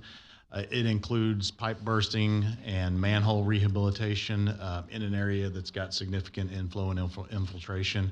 And as the council is well aware, part of our sewer rehab program necessary to reduce that I&I to ensure that our plant that we're going to be reconstructing there for Barry Rose handles the wet weather flows. It actually doing these projects reduces the capacity we have to have in there for wet weather flows down to just the mandated requirement. So we recommend award to the low bidder, Lopez Utilities, in the amount of $2,988,075. Thank you. Sounds good. Questions, comments from council? I know the design engineers, Freeze and Nichols, we had some issues in the past. Any issues on this project that we know of as of now? Not that we know of as of now. They've done several of these projects for us based on our wastewater modeling and the flow monitoring we did. So we're comfortable with where we are on this project with what we know at this point. Thank you. All right, and this is another one, we're gonna be in people's yards, I would assume, or at least in the front, a lot of activity. Yeah, a lot of trenchless work, but you do have to make your pits to do the work, and then manhole rehab as well is usually in people's yards. And certainly with the Lakes of Highland Glen, we've got HOA presence there, opportunities. So again, good opportunities for some community outreach, community communication. As we're doing this, people will be wondering what it is, and we can actually educate people on what I&I actually is, and how we don't need it. We don't need stormwater. We don't need to treat stormwater, and all those kind of things. So, last call, questions, comments. Seeing none, Madam Secretary, we'll call for the vote. Member Hernandez, Aye. Member Cade, Aye. Member Tuman, Aye. Member Patel, Aye. Mayor Pro Tem Koza, Aye. Member Carbone, Aye. Member Shavadilla. Aye. Motion passes 7-0. You're having too much fun now. All right, Ms. Cade, back to you. Number 11, please. Consideration and possible action, resolution R 2024-64, so moved. Second. We have a motion, a second. Before we go to staff report, Member Hernandez has a quick comment. Mayor, I'll be recusing myself from this item as we were involved with the submission of this grant application. Thank you for that. Staff report. Thank you, Mayor. This authorizes participation in the 2024-2025 Houston-Galveston Area Council Solid Waste Grant Program. So it helps fund for KPB, Keep Pearland Beautiful. It helps fund a household hazardous waste attendant. It also funds a replacement baler to replace their one that's getting old, and then also provides some funding for community outreach efforts. The total grant award is $70,953. All right, back to council for questions, comments. Mayor Pro Tem. Lawrence from legal. Does this invoke our ordinance on the ethics? double. The one that requires the supermajority? Yes, sir. The recusal is in the best interest. I think this one is outside of that, because this is for the grant application and not the actual award. Actually, correction, that is, this, we are accepting the award. This is for the acceptance of the award? Yes, sir. Let's be safe and go with the Okay, supermajority. could you explain that to everybody on council, please? Yes, sir. So I want to say a year ago, there was an ethics ordinance amendment. The amendment said that if the city council is going to vote for something that somebody did have a conflict on, and the city's still going to enter into the contract with that person, it would take a supermajority of vote of council, and you would have to have a special finding that this contract is in the city's best interest. How do we do that? Just with the vote? Yes, sir. Yes. Yeah.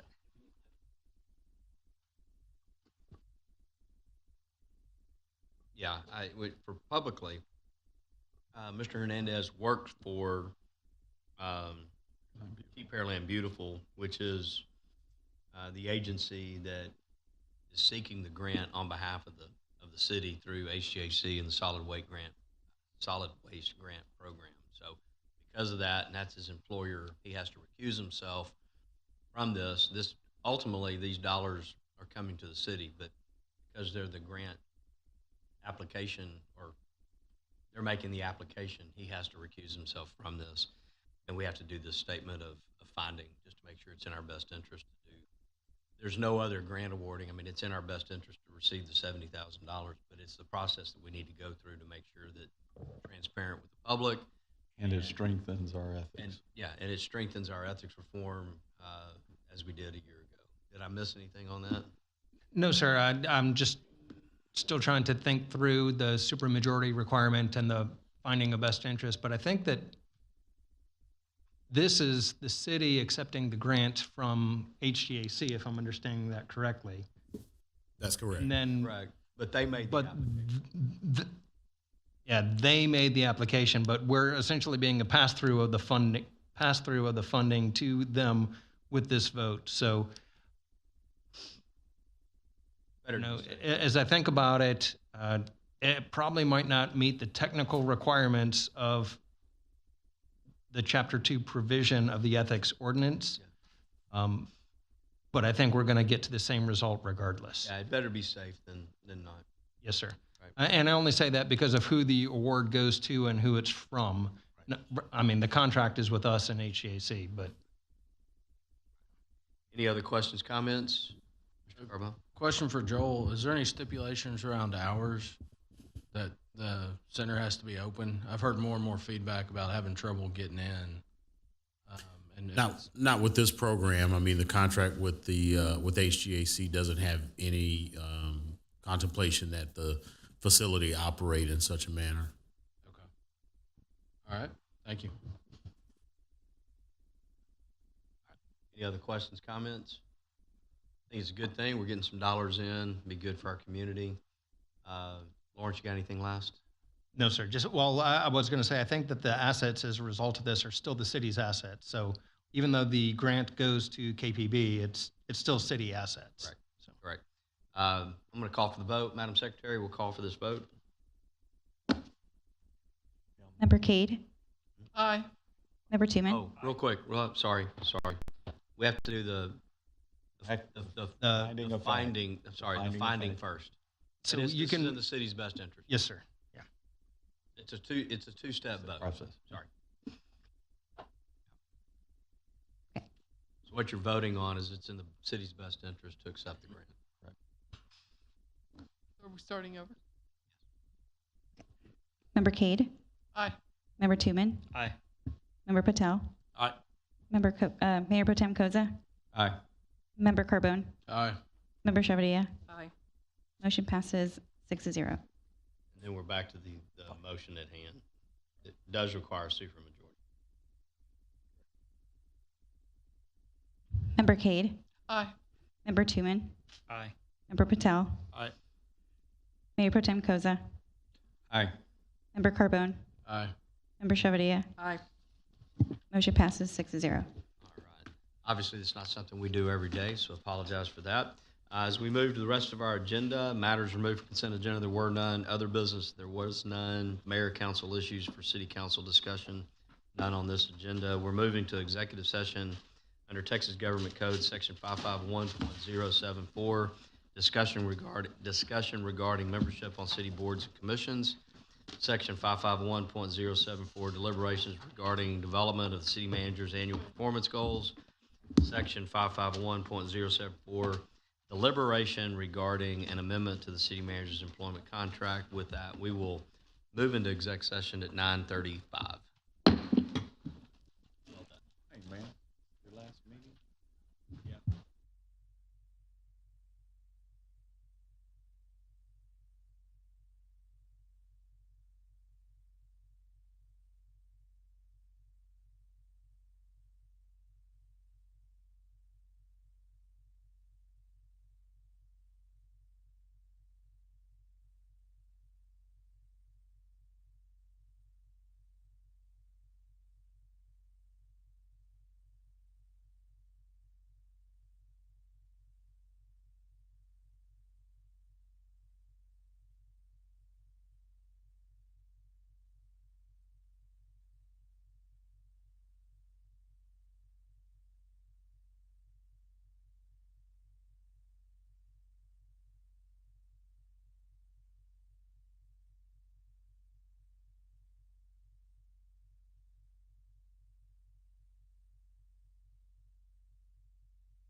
All right, council has returned from executive session at 11:12 p.m. With that, we will move to new business continued. Lawrence, do you have a potential motion to offer up? Yes, Mayor, I'd recommend a motion to conditionally appoint Jennifer Stockdick to an unexpired term in position 2 of the Planning and Zoning Commission upon confirmation of her availability to serve in that capacity. So moved. Second. We have a motion and a second. Madam Secretary, call for the vote. Your seconds went way too quick for us to catch. I'm sorry. We had a motion. Toss it up. Toss it up. Either one, Chad or Tony, either one. Thank you.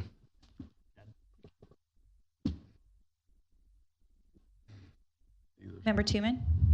Aye. Member Patel? Aye. Mayor Pro Tem Koza? Aye. Member Carbone? Aye. Member Chavadilla? Aye. Member Hernandez? Aye. Member Cade?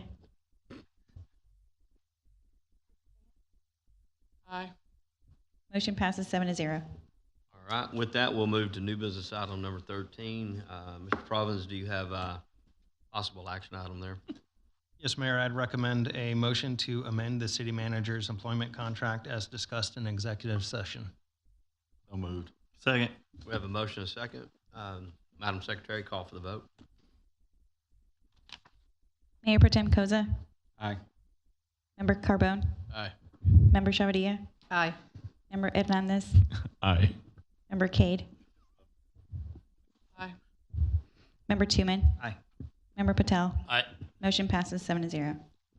All right, with that, we will move to adjournment at 11:14.